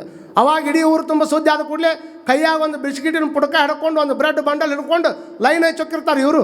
ಎದಕ್ಕೆ ಅಂತ ಕೇಳ್ಬೇಕು ನೀವು. ಎದಕ್ಕೆ ರೀ? ಮಾತಾಡ್ಸಕ್ಕೆ. ಮಾತಾಡಿಂದೇನ? ಮತ್ತು ಮಾತಾಡಲಾರ್ದಂಥ ಟೈಮ್ದೊಳಗೆ ಬ್ರೆಡ್ ಬಂಡಲ್ ಹಿಡ್ಕೊಂಡು ಹೋಗುವಂಥ ಅವಶ್ಯಕತೆ ಏನೈತಿ? ಅವ ಜೀವಂತ ಇದ್ದಾಗ ನೋಡ್ಕೊತೀನಿ ನಿನ್ನ ಅಂತ ಅಂದವರು, ಜೀವಂತ ಇದ್ದಾಗ ಒಂದು ತುತ್ತು ಅನ್ನ ಕೊಡ್ಲಾರ್ದವರು. ಅದಕ್ಕೆ ನಮ್ಮ ಮಂದಿ ಇದ್ದಾಗ ಎದಿಗೆ ಒದ್ದು ಸತ್ತ ಮೇಲೆ ಎದಿ ಬಡ್ಕೊಂಡು ಅಳೋದಕ್ಕಿಂತ ಇದ್ದಾಗ ತಂದೆ ತಾಯಿಗಳನ್ನು ವೃದ್ಧಾಶ್ರಮದಾಗ ಇಟ್ಟು ಸತ್ತ ಮೇಲೆ ಅವ್ರ ಹೆಸರನ್ನು ತಮ್ಮ ಮೊಮ್ಮಕ್ಕಳಿಗೆ ಇಡೋದಕ್ಕಿಂತ ಏನು ಮಾಡಬೇಕಾಗೈತಲ್ಲ, ಸತ್ತಾಗ 1000 ಕಿಲೋಮೀಟ್ರ್ ದೂರದಿಂದ ಓಡಿ ಬಂದು ಅವ್ರಿಗೆ ಸತ್ತವ್ರಿಗೆ ಮಾಲಿ ಹಾಕೋದಕ್ಕಿಂತ ಏನು ಮಾಡಬೇಕಾಗ್ಯದ ಜೀವಂತ ಇದ್ದಾಗನೇ ಮಾಡಬೇಕೆ ಹೊರತಾಗಿ ಸತ್ತ ಮೇಲೆ ನೋಡೋದಕ್ಕೆ ಇಲ್ಲಿ ಯಾರೂ ಇರೋದಿಲ್ಲ ಅನ್ನುವಂಥ ಸತ್ಯವನ್ನು ನಾವೆಲ್ಲರೂ ತಲೆಯಾಗಿ ಇಟ್ಕೊಳ್ಬೇಕಾಗ್ತದೆ. ಕಾರಣ ಸತ್ತ ಮೇಲೆ ನೋಡಕ್ಕೆ ಹೋದ್ರೆ ಏನು ಮಾಡೋದೈತಿ? ಇದ್ದಾಗ ಎದಿ ಓದಿದ್ದು, ಸತ್ತ ಮೇಲೆ ಎದಿ ಬಡ್ಕೊಂಡು ಅಳೋದಪ್ಪ. ಇದ್ದಾಗ ಸಣ್ಣ ಸಹಾಯ ಮಾಡಲಾರ್ದವ್ರು ಸತ್ತ ಮೇಲೆ, ಇದ್ದಾಗ ಒಂದು ಸಣ್ಣ ಸಹಾಯ ಮಾಡಲಾರ್ದವ್ರು ಸತ್ತ ಮೇಲೆ 1000 ಕಿಲೋಮೀಟ್ರ್ ದೂರದಿಂದ ಓಡಿ ಬರ್ತಾವೆ. ಅವ್ರು ಓಡಿ ಬರೋ ಮಟ್ಟ ಇಲ್ಲಿದ್ದವ್ರ ಪರಿಸ್ಥಿತಿ ಏನಾಕೈತಿ? ಅಳವ್ರು ಅಳತಿರ್ತಾರೆ, ಹೊರಗೆ ಕುಂದಿರ್ತಿರ್ತಾರೆ, ಬಾರಿಸೋರು ಬಾರಿಸ್ತಿರ್ತಾರೆ, ಫೇಸ್ಬುಕ್ನಾಗ ಇರೋರು ಫೇಸ್ಬುಕ್ನಾಗ, ವಾಟ್ಸಪ್ನಾಗ ಇರೋರು ವಾಟ್ಸಪ್ನಾಗ, ಇನ್ನು ಕೆಲವು ಮಂದಿ ಕುತ್ಕೊಂಡು ಬೈತಿರ್ತಾರೆ. ಸಾಯಿದು ಸತ್ತ ರಾತ್ರಿನೂ ಸಾಯ್ಬೇಕಾಗಿತ್ತ? ಮತ್ತು ರಾತ್ರಿಯಿಂದ ಮುಂಜಾನೆ ಮಟ್ಟ ಕಾಯ್ಬೇಕಲ್ಲ ಅವನ್ನ. ಅವ ರಾತ್ರಿ ಸತ್ತ ಅಂದ್ರೆ ಹಳ್ಳಿಯಾಗೆಲ್ಲ ರಾತ್ರಿ ಸತ್ರ ಸಿಕ್ಕಾಪಟ್ಟಿ ಖರ್ಚದವ್ರು ಗೊತ್ತಿರಲಿ ನಿಮಗೆ. ಸತ್ತವನ ಹೆಸರಿನೊಳಗೆ ಏನೇನೋ ಮಾಡೋರು ರಗಡ ಮಂದಿ ಅದಾರ. ಹಾಗಾಗಿ ಅದಕ್ಕೆ ಇದ್ದಾಗ ಒಂದು ಸಣ್ಣ ಸಹಾಯ ಮಾಡಲಾರ್ದವ್ರು ಸತ್ತ ಮೇಲೆ ದೂರದಿಂದ ಓಡಿ ಬಂದು ಮಣ್ಣು ಹಾಕೋದಕ್ಕಿಂತ ಏನು ಆಗಬೇಕಾಗ್ಯದ ಅದು ಜೀವಂತ ಇದ್ದಾಗನೇ ಮಾಡಬೇಕೆ ಹೊರತಾಗಿ ಸತ್ತ ಮೇಲೆ ಇಲ್ಲಿ ಯಾರು ನೋಡೋಕ್ಕದಾರ? ನೀವು ಹೋಗಿ ಬಂದು ದೊಡ್ಡ ಮಾಲೆ ಹಾಕಿ 4 ಮಂದಿಗೆ ಊಟ ಹಾಕಿದ್ರೆ ಸತ್ತ ಮೇಲೆ ನೋಡಕ್ಕೆ ಬರ್ತಾರೇನು? ಅದಕ್ಕೆ ಜೀವಂತ ಇದ್ದಾಗ ಯಾವಾಗ ಇವ ಹೋಗಿ ಅವನು ಮಾತಾಡ್ಸಕ್ಕೆ ಹೋಗ್ಯಾನ ಮತ್ತು ಅವ ಮಲ್ಕೊಂಡವನರ ಇಂಥ ಟೈಮ್ದಾಗ ಎಂದೂ ಬರಲಾರ್ದವು ಬಂದಾನ ನಾನು ನೋಡಕ್ಕೆ ಹೋಗೋ ಮುಂದೆ ತನ್ನ ಮಕ್ಕಳಿಗೆ ಅವ್ರಿಗೆಲ್ಲ ನಾನು ಅಂಕರು ಯಾವಪ್ಪ ಅಂತ ಮಾಡ್ಕೊಂಡು ಸಾಯಕತ್ತೀನಪ್ಪ, ಇನ್ನು ಮೇಲೆ ನೀ ಅದನ್ನು ಮಾಡಕ್ಕೆ ಹೋಗ್ಬೇಡಪ್ಪ, ನೀನಾರ ಚಂದಾಗಿ ಇದನ್ನು ಮಾಡ್ಕೊಂಡು ಇರಪ್ಪ ಅಂತ ತಿಳ್ಕೊಂಡು ಹೇಳಿ ಸಾಯ್ಬೇಕಿಲ್ಲ. ಎಂದೂ ಬರಲಾರ್ದ ಮಗ ಈ ಟೈಮ್ದಾಗ ನನ್ನ ಹತ್ರ ನೋಡಕ್ಕೆ ಬಂದಾನ ಅಂತ ತಿಳ್ಕೊಂಡು ಅವ ಹಾರ್ಟ್ ಬೀಟ್ ಹೆಚ್ಚಿಗೆ ಮಾಡ್ಕೊಂಡು ಹಾರ್ಟ್ ಅಟ್ಯಾಕಾಗಿ ಅವ ಸಾಯ್ತಾನೆ. ಎಲ್ಲೈತ್ರಿ? ಹೆಂಗೈತಿ ಕಾರಣ? ಅದಕ್ಕೆ ಸಾವಿಂಗೆ ಸಂಗಡ ಯಾರೂ ಇಲ್ಲ ಕಾಣ ನಿಕ್ಕಳಂಕ ಮಲ್ಲಿಕಾರ್ಜುನ. ಅದಕ್ಕೆ ಶರಣರು ಅಂತಾರ, ಆವ ಕಾಯಕವಾದಡು ಸ್ವಕಾಯಕವ ಮಾಡಿ ಗುರುಲಿಂಗ ಜಂಗಮದ ಮುಂದಿಟ್ಟು ಒಕ್ಕುದ ಹಾರೈಸಿ ಮಿಕ್ಕುದ ಕೈಗೊಂಡು ವ್ಯಾಧಿ ಬಂದರೆ ನೆರಳು ಬೇನೆ ಬಂದರೆ ಹೊರಳು ಜೀವ ಹೋದಡೆ ಸಾಯಿ. ಇದಕ್ಕೆ ದೇವರು ಹಂಗೆ ಯಾಕೆ ಮತ್ತೆ ಹೋಗಿ ನನಗೆ ಹಂಗೆ ಆಗಬಾರ್ದು ಹಿಂಗೆ ಆಗಬಾರ್ದು ಅಂತ ಯಾಕೆ ಬೇಡ್ಕೊಳಕತ್ತಿ ಅವನ್ನ? ಅದಕ್ಕೆ ಅವ್ರು ಹೇಳ್ತಾರೆ, ಸಾವಿಗೆ ಸಂಗಡ ಯಾರೂ ಬರೋಕ್ಕೆ ಸಾಧ್ಯ ಇಲ್ಲ. ದೇವರಿಗೂ ಸಹಿತ ದೇವ್ರ ಮುಂದೆ ನಿಂತ್ರೂ ಸಹಿತ ಅವ್ರನ್ನ ಎದುರಿಸುವಂಥ ತಾಕತ್ತು ಶರಣರಿಗಿತ್ರಿ. ಒಬ್ಬ ಮಾದಾರ ಧೂಳಯ್ಯ ಅನ್ನುವಂಥ ಒಬ್ಬ ಶರಣರು ಅವರು ತಮ್ಮ ದಿನನಿತ್ಯದ ಕಾಯಕ ಮಾಡ್ತಿದ್ದರು. ದಿನನಿತ್ಯದ ಚಪ್ಪಲಿ ಹೊಲಿಯೋ ಕಾಯಕವನ್ನು ಮಾಡಬೇಕಾದ್ರೆ ಹದ ಮಾಡೋಕ್ಕೆ ತಮ್ಮ ತಯಾರಿ ಮಾಡ್ಕೊಳ್ತಾ ಇದ್ದರು. ತಯಾರು ಮಾಡುವಂಥ ಟೈಮ್ದೊಳಗೆ ಅವ್ರ ಕೈಯಾಗ ಒಂದು ಉಳಿ ಇರ್ತದಲ್ಲ, ಆ ಉಳಿ ಮೊನೆಯ ಕೊನೆಯೊಳಗೆ ಪರಮಾತ್ಮ ಬಂದಂತ ನೋಡ್ರಿ. ಅವ ಎಲ್ಲರನ್ನೂ ಪರಮಾತ್ಮನೂ ಬರ್ಬೇಕಾದ್ರೆ ಅವನು ನೋಡ್ಬೇಕು. ಹಂಗೆ ದೇವರು ಅವ್ರ ಹತ್ರ ಬಂದ ಇವ್ರ ಹತ್ರ ಬಂದ ಅಂತ ಕೇಳ್ತೀವಲ್ಲ, ಬೇಕಂದವ್ರ ಹತ್ರ ಬರೋದಿಲ್ಲ ಅವ. ಶರಣರು ಆ ಕಡೆ ಹೊಳ್ಳೆ ನೋಡ್ತಿದ್ದಿಲ್ಲ. ಅವರು ದೇವ್ರನ್ನ ಹುಡುಕೊಂತ ಹೋದವ್ರು ಅಲ್ಲ, ಸ್ವತಃ ದೇವರನ್ನು ತಮ್ಮ ಹತ್ರ ಕರೆಸ್ಕೊಂಡವ್ರು ಶರಣರು. ಅವ್ರಂತಾರ ತನ್ನ ಕಾಯಕ ಮಾಡೋದಕ್ಕಾಗಿ ಉಳಿ ಮೊಣಿ ಹಿಡ್ಕೊಂಡು ಆ ಕೊನೆಯೊಳಗೆ ಹಿಂಗೆ ನೋಡ್ಕೊಂತ ಹಿಂಗೆ ನಿಂತಿದ್ದ ಪರಮಾತ್ಮ ಪ್ರತ್ಯಕ್ಷ ಆದ. ಅವಾಗ ಅವರು ಒಂದು ಚಲೋ ವಚನ ಬರೆದಾರ. ಎಷ್ಟು ಚಂದ ಬರೆದಾರ ಅಂದ್ರೆ ಮಾದಾರ ಧೂಳಯ್ಯನವರು ಈ ಒಂದು ವಚನವನ್ನು ಬರೀತಾರೆ. ಅಟ್ಟೆಯ ಚುಚ್ಚುವ ಉಳಿಯ ಮನೆಯಲ್ಲಿ ಪ್ರತ್ಯಕ್ಷನಾದ ಪರಮೇಶ್ವರನ ಕಂಡು ಇತ್ತಲೇಕೆ ಬಂದೆಯಯ್ಯ ಕಾಯದ ತಿತ್ತಿಯ ಹಿಡಿದು ಹೊತ್ತಾಡುವನ ಮುಂದೆ. ಎಷ್ಟು ಚಂದ ಹೇಳ್ತಾರೆ ನೋಡ್ರಿ. ಹೌದಪ್ಪ, ಇಲ್ಲಿ ಬಂದಿಯಲ್ಲೋ ನಾ ಕಾಯಕ ಮಾಡಾವ, ಈ ಶರೀರ ಅನ್ನುವಂಥದ್ದನ್ನು ಹಿಡ್ಕೊಂಡು ಈ ಹೊಟ್ಟೆಯನ್ನು ತುಂಬಿಸುವುದಕ್ಕಾಗಿ ನನ್ನ ಕಾಯಕವನ್ನು ಮಾಡಿಕೊಂಡು ಆ ಬಂದಿರತಕ್ಕಂಥ ಹಣದೊಳಗೆ ಮತ್ತೊಬ್ಬರು ಹೊಟ್ಟೆ ತುಂಬಿಸಿ ನಾನು ಹೊಟ್ಟೆ ತುಂಬಿಕೊಳ್ಳುವಂಥ ನನ್ನ ಹತ್ರ ಬಂದು ನಿಂದೇನು ಕೆಲಸ ನನ್ನ ಹತ್ರ ಅಂದ್ರೆ ನಾ ಕೇಳ್ತೀನಿ ನಿಮ್ಗೆ, ಕರೆ ದೇವರು ಬಂದು ನಿಮ್ಮ ಮುಂದೆ ಬಂದು ನಿಂತ್ರೂ ಸಹಿತ ಇತ್ತಾಗಿ ಯಾಕೆ ಬಂದಿ ಅನ್ನುವಂಥದ್ದು ಅವರು ಧೋರಣೆ ಆದ್ರೆ ನಿಮ್ಮ ಮುಂದೆ ಯಾರು ಬಂದು ನಿಂತ್ರ ಯಾರು ಮನೆಯೊಳಗೆ ಕರೆಯಂಗಿಲ್ಲಲ್ಲ ಇವನು. ಕೆಲವು ಮಂದಿ ನೋಡ್ಬೇಕು ಹಂಗೆ ದೀಪಾವಳಿ ಹಬ್ಬ ಬಂತಂದ್ರೆ ಆರತಿ ಹಿಡ್ಕೊಂಡು ಉದ್ದಿದ್ದು ರೊಕ್ಕ ಬಂಗಾರ ಲಕ್ಷ್ಮಿ ಮೇಲೆ ಹಾಕಿ ಭಾಗ್ಯದ ಯಾಕ್ರಿ ಇಷ್ಟ ಹಾಕ್ಬಿಟ್ಟು ಐತಿ ಆದ್ರೂ ಮತ್ತು ಭಾಗ್ಯದ ಯಾಕೆ ಭಾಗ್ಯದ ಯಮ ಧರ್ಮ ಬಾರಪ್ಪ ಇಲ್ಲ. ಯಾರು ಅಂದಾರ? ಯಾರು ಅನ್ನಂಗಿಲ್ಲ. ಯಾರು ಅಂತಾರನ್ನ ಹಂಗೆ ಬೇಕಾದಷ್ಟು ಗಳಿಸೋಲ್ರಕ್ಕ. ಹೋಗೋದು ಒಂದು ದಿವಸ ಸತ್ಯ ಅನ್ನುವಂಥದ್ದು ಗೊತ್ತಾದಾಗ ಅಟ್ಟ ಇಂಥ ತತ್ವ ಅರ್ಥ ಆಗ್ತದೆ. ಭಾಳ ಮಂದಿ ಗಳಿಸ್ದವ್ರೆಲ್ಲ ಈ ತತ್ವಕ್ಕೆ ಬರೋಕ್ಕಾಗೋದಿಲ್ಲ. ಅದಕ್ಕೆ ಅವ್ರಂತಾರೆ, ಅಟ್ಟೆಯ ಚುಚ್ಚುವ ಉಳಿಯ ಮನೆಯಲ್ಲಿ ಪ್ರತ್ಯಕ್ಷನಾದ ಪರಮೇಶ್ವರನ ಕಂಡು ಇತ್ತಲೇಕೆ ಬಂದೆಯ್ಯ, ಕಾಯದ ತಿತ್ತಿಯ ಹಿಡಿದು ಹೊತ್ತಾಡುವನ ಮುಂದೆ ನಿನ್ನ ಮುಕ್ತಿ ಮಾಡಕ್ಕೆ ಬಂದೀನಿ ಅಂದ ಪರಮಾತ್ಮ. ನನಗೆ ಯಾಕೆ ಮುಕ್ತಿ ಮಾಡ್ತೀಯಪ್ಪ? ಹೋಗು ರಜತ ಬೆಟ್ಟಕ್ಕೆ.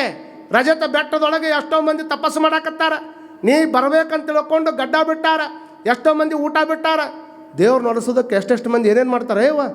ದೇವರ ಹೆಸರಿನೊಳಗೆ ಉಪ್ಪು ಬಿಟ್ಟವರುಂಟು, ದೇವರ ಹೆಸರಿನೊಳಗೆ ಸೊಪ್ಪು ಬಿಟ್ಟವರುಂಟು, ದೇವರ ಹೆಸರಿನೊಳಗೆ ತುಪ್ಪ ಬಿಟ್ಟವರುಂಟು. ತುಪ್ಪ ಬಿಟ್ರೆ, ಉಪ್ಪು ಬಿಟ್ರೆ, ಸೊಪ್ಪು ಬಿಟ್ರೆ ದೇವ್ರು ಒಲಿಯಂಗಿಲ್ಲ. ದೇವ್ರು ಏನು ಬಿಟ್ಟಾಗ ಒಲಿತಾನಂದ್ರೆ ಉಪ್ಪು, ತುಪ್ಪ, ಸೊಪ್ಪು ಇವನು ಬಿಡಲಿಲ್ಲ ಅಂದ್ರೂ ಒಲಿತಾನ. ಆದರೆ ನಿಮ್ಮಲ್ಲಿರ್ತಕ್ಕಂಥ ತಪ್ಪು ಗುಣವನ್ನು ಬಿಟ್ಟಾಗ ಮಾತ್ರ ದೇವ್ರು ಒಲಿತಾನನ್ನುವಂಥ ಸತ್ಯ ನಮ್ಮೆಲ್ಲರಿಗೆ ಗೊತ್ತಿರಬೇಕಾಗ್ತದೆ. ದೇವರ ಹೆಸರಿನಲ್ಲಿ ವೇಷ ತೊರೆದವರುಂಟು, ದೇವರ ಹೆಸರಿನಲ್ಲಿ ಕೇಶ ತೊರೆದವರುಂಟು, ದೇವರ ಹೆಸರಿನಲ್ಲಿ ಏನೇನೋ ತೊರೆದವ್ರದಾರ. ಕೇಶ ತೊರೆದಾರ, ವೇಷ ತೊರೆದಾರ. ಆದರೆ ದೇವರು ಒಲೆಯವರು ವೇಷ ತೊರೆದವ್ರಿಗೆ ಮತ್ತು ಕೇಶ ತೊರೆದವ್ರಿಗೆಲ್ಲ ಮನುಷ್ಯನೊಳಗಿರುವಂಥ ಆಶೆಯನ್ನು ಯಾರು ತೊರಿತಾರ ಅವರಿಗೆ ಪರಮಾತ್ಮ ಒಲಿತಾನನ್ನುವಂಥದ್ದನ್ನು ನಾವೆಲ್ಲರೂ ಅರ್ಥ ಮಾಡ್ಕೊಳ್ಬೇಕು. ಅಂದವ ಮುಕ್ತಿ ಮಾಡಕ್ಕೆ ಬಂದಿನಂತ ನನ್ನ ಹತ್ರ ಹೇಳಕತ್ತಿಯಲ್ಲ ಭಗವಂತ, ನನಗೆ ಎದಕ್ಕೆ ಬೇಕು ಮುಕ್ತಿ? ನಾ ಕಾಯಕದಾಗ ಅದೀನಿ ಅಂದ್ರೆ ಅದರ ನನಗೆ ಮುಕ್ತಿ. ಇದಕ್ಕಿಂತ ದೊಡ್ಡ ಮುಕ್ತಿ ನನಗೆ ಬೇಕಾಗಿಲ್ಲ. ಯಾರು ನಿನ್ನ ಹುಡ್ಕೊಂತ ಕುಂತಾರ, ನಿನ್ನ ತಪಸ್ಸು ಮಾಡ್ಕೊಂತ ಯಾರು ಕುಂತಾರ, ಅವ್ರ ಹತ್ರ ಹೋಗು, ಅವ್ರಿಗೆ ಮುಕ್ತಿ ಮಾಡು, ಅವ್ರಿಗೆ ಭೇಟಿ ಕೊಡು. ಕಾಮ ಧೂಮ ಧೂಳೇಶ್ವರನ ಕರುಣದಿಂದ, ಎಷ್ಟು ಚಂದ ಹೇಳ್ತಾರೆ ನೋಡ್ರಿ. ಕಾಮ ಧೂಮ ಧೂಳೇಶ್ವರನ ಕರುಣದಿಂದ ನಾ ಬದುಕೋದು ಬೇಡ, ನೀನ ಬೇಕಾದ್ರೆ ಬದುಕು ಅಂತ ತಿಳ್ಕೊಂಡು ದೇವರಿಗೂ ಸಹಿತ ಸವಾಲು ಹಾಕಿದಂತಹ ವ್ಯಕ್ತಿಗಳನ್ನು ನಾವು ನೋಡ್ತೀವಿ ಅಂತಂದ್ರೆ ಅದು 12ನೇ ಶತಮಾನದೊಳಗೆ ಶರಣರಿಗೆ ಮಾತ್ರ ಅಂಥದ್ದೊಂದು ಸಾಧ್ಯ ಇತ್ತೆ ಹೊರತಾಗಿ ಕಂಡವ್ರಿಗೆ ಯಾರಿಗೂ ಸಹಿತ ಅದು ಸಾಧ್ಯ ಇರಲಿಲ್ಲ. ಅದಕ್ಕೆ ಸತ್ಯಕ್ಕೆ ಹೇಳ್ತಾಳೆ, ಎಷ್ಟು ಚಲೋ ಮಾತು ಹೇಳ್ತಾರಂದ್ರೆ, ದೇವರ ದೇವ ನೀ ನೆನೆಸಿಕೊಂಡೆ. ದೇವರ ಹಾಡಪ್ಪ ಅನ್ಸ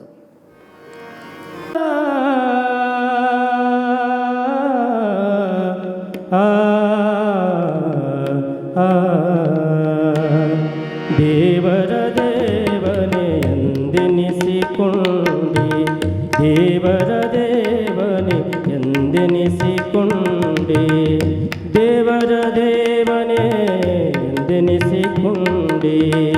ಬಾಣನ ಬಾಗಿಲ ಕಾಯುವುದೇನಯ್ಯ, ದೇವರ ದೇವನೇ ಎಂದೆನಿಸಿಕೊಂಡೆ, ದೇವರ ದೇವನೇ ಎಂದೆನಿಸಿಕೊಂಡೆ.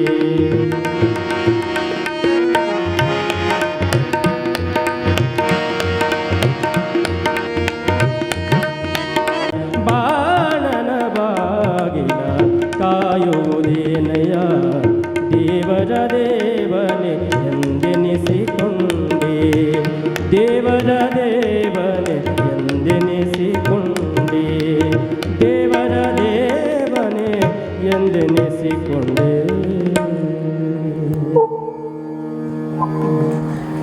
ನೋಡ್ರಿ, ಸತ್ಯಕ್ಕ ಅನ್ನುವಂಥ ತಾಯಿ ಒಂಥರ ದೇವರಿಗೂ ಸಹಿತ ಚೇಷ್ಟೆ ಮಾಡ್ದಂಗೆ ಮಾಡ್ತಾಳೆ. ತಾಯಿ ಹೆಂಗೆ ಅಲ್ಲ, ನಿನ್ನ ಬಿರುದು ಎಂಥದ್ದೈತಿ? ದೇವರ ದೇವ ನೀ ಎಂದೆನಿಸಿಕೊಂಡೆ. ಏನು ಅನಿಸ್ಕೊಂಡಿ ನೀನು? ದೇವರಿಗೆ ದೇವ ಅಂತ ಅನಿಸ್ಕೊಂಡಿ. ಬಾಣನ ಮನೆ ಬಂದು ಕದ ಕಾಯಿ ಕತ್ತಿದ್ದಲ್ಲಪ್ಪ. ದೇವರ ದೇವ ನೀ ಎಂದೆನಿಸಿಕೊಂಡೆ, ಬಾಣನ ಬಾಗಿಲ ಕಾಯುವುದೇನಯ್ಯ. ನಿತ್ಯ ತೃಪ್ತನು ನೀನು ಎಂದೆನಿಸಿಕೊಂಡೆ. ನೀ ಎಂಥ ತೃಪ್ತ ಅಂದ್ರೆ ನಿತ್ಯ ತೃಪ್ತ. ಹೋಗಿ ಚೆನ್ನಯ್ಯನ ಮನೆಯೊಳಗೆ ಅಂಬಲಿಯನ್ನು ಬೇಡಿಕೊಡೋದಿಲ್ಲಪ್ಪ. ನಿನಗಿಂತ ಬಿರುದೈತಿ, ನಿತ್ಯ ತೃಪ್ತ ಅಂತ ಬಿರುದೈತಿ ನಿನಗೆ. ಚೆನ್ನಯ್ಯನ ಮನೆಯೊಳಗೆ ಅಂಬಲಿ ಹೋಗಿ ಉಂಡ್ಯಲ್ಲಪ್ಪ. ಕರುಣಾಕರ ಅಂತ ಅನಿಸ್ಕೊಂಡಿ.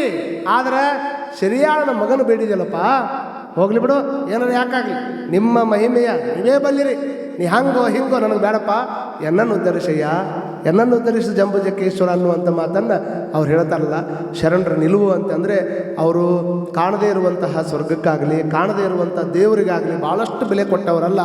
ಕಾಯಕದಲ್ಲಿನೇ ದೇವರನ್ನು ಕಂಡವರು, ಇರುವಂಥ ಭೂಮಿಯನ್ನೇ ಸ್ವರ್ಗವನ್ನು ಮಾಡಿ ಜಗತ್ತಿಗೆ ಬೆಳಕಾಗಿರ್ತಕ್ಕಂಥವ್ರು 12ನೇ ಶತಮಾನದ ಶರಣರು ಅನ್ನುವಂಥದ್ದನ್ನು ನಾವೆಲ್ಲ ತಿಳ್ಕೋಬೇಕು. ಒಂದೊಂದು ವಚನ ನನಗೆ ತಿಳಿದಷ್ಟು ನಾ ಹೇಳ್ತೀನಿ. ನೀವು ಹೋಗಿ ಓದಾಕ್ ಕೂತ್ರಿ ಅಂದ್ರೆ ಅವರ ನಿಮಗೆ ಹೆಂಗೆ ತಿಳಿತೈತೆ ಹಂಗೆ ನಿಮಗೆಲ್ಲರಿಗೂ ಅರ್ಥ ಆಕೊಂತ ಹೋಗ್ತೈತಿ.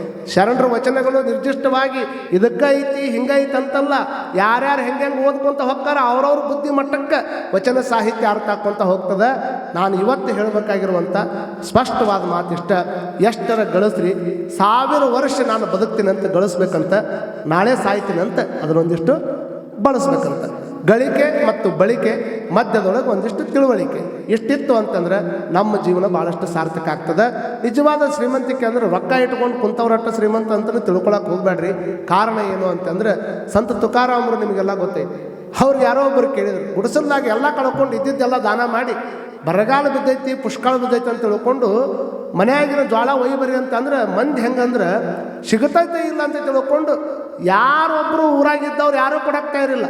ಇದ್ದವ್ರು ಕೊಡೋದು ಭಾಳ ಕಡಿಮೆ, ಎಲ್ಲಾರ್ದವ್ರು ಕೊಟ್ಟಿದ್ದ ಉದಾಹರಣೆ ಭಯಂಕರ ಐತಿ ಜಗತ್ತಿನಾಗ. ಇಲ್ಲೇ ನಮ್ಮ ಕೊಪ್ಪಳದೊಳಗೆ ಒಂದು ಕುಣಿಗಲ್ ಅನ್ನುವಂಥ ಊರೈತಿ. ಆ ಕುಣಿಗಲ್ನೊಳಗೆ ಹುಚ್ಚಮ್ಮ ಚೌಧರಿ ಅನ್ನುವಂಥ ಹೆಣ್ಮಗಳು ಕನ್ನಡ ರಾಜ್ಯೋತ್ಸವ ಪ್ರಶಸ್ತಿ ಬಂದೈತಮ್ಮ ಆಕೆಗೆ. ಮೊನ್ನೆ ಟಿ ವಿ ಒಳಗೆ ನಿಮ್ಮ ಮೊಬೈಲ್ ಒಳಗೆ ನೋಡಿರ್ಬೇಕು ನೀವು. ಆ ಕುಣಿಗಲ್ದೊಳಗೆ ಹುಚ್ಚಮ್ಮ ಚೌಧರಿ ಅನ್ನುವಂಥ ಹೆಣ್ಮಗಳು ಆ ಊರಿಗೆ ಒಂದು ಸ್ಕೂಲ್ ಬರ್ತದೆ.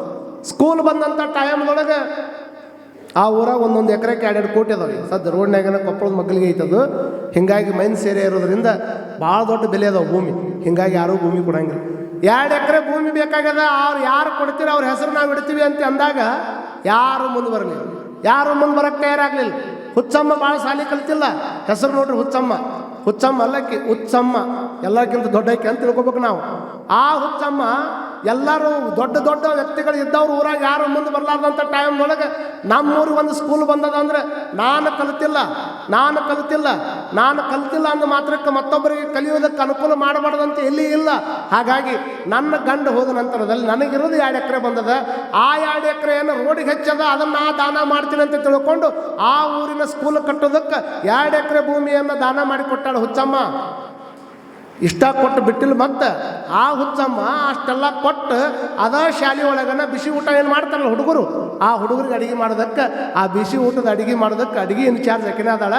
ಆ ಅಡುಗೆ ಮಾಡಿದ್ದಕ್ಕೆ ಪಗಾರ ಎಷ್ಟು ಬರ್ತೈತಲ್ಲ ಅಷ್ಟರೊಳಗೆ ತನ್ನ ಮನೆಗೆ ಬಳಸ್ಕೊಂಡು ಮತ್ತೆ ಉಳಿದಿದ ರೊಕ್ಕನ ಅದ ಸಾಲಿಗೆ ಕೊಡ್ತಾಳೆ ಅಂತಂದ್ರೆ ಹುಚ್ಚಮ್ಮನ ಶ್ರೇಷ್ಠತೆ ನಮಗೆಲ್ಲ ಅರ್ಥ ಆಗಬೇಕು. ಅರ್ಥ ಆಗಿದ್ರು ಅವ್ನು ಜೋರಾಗಿ ಚಪ್ಪಾಳೆ ಹಾಕಿ ತಟ್ಟಬೇಕು.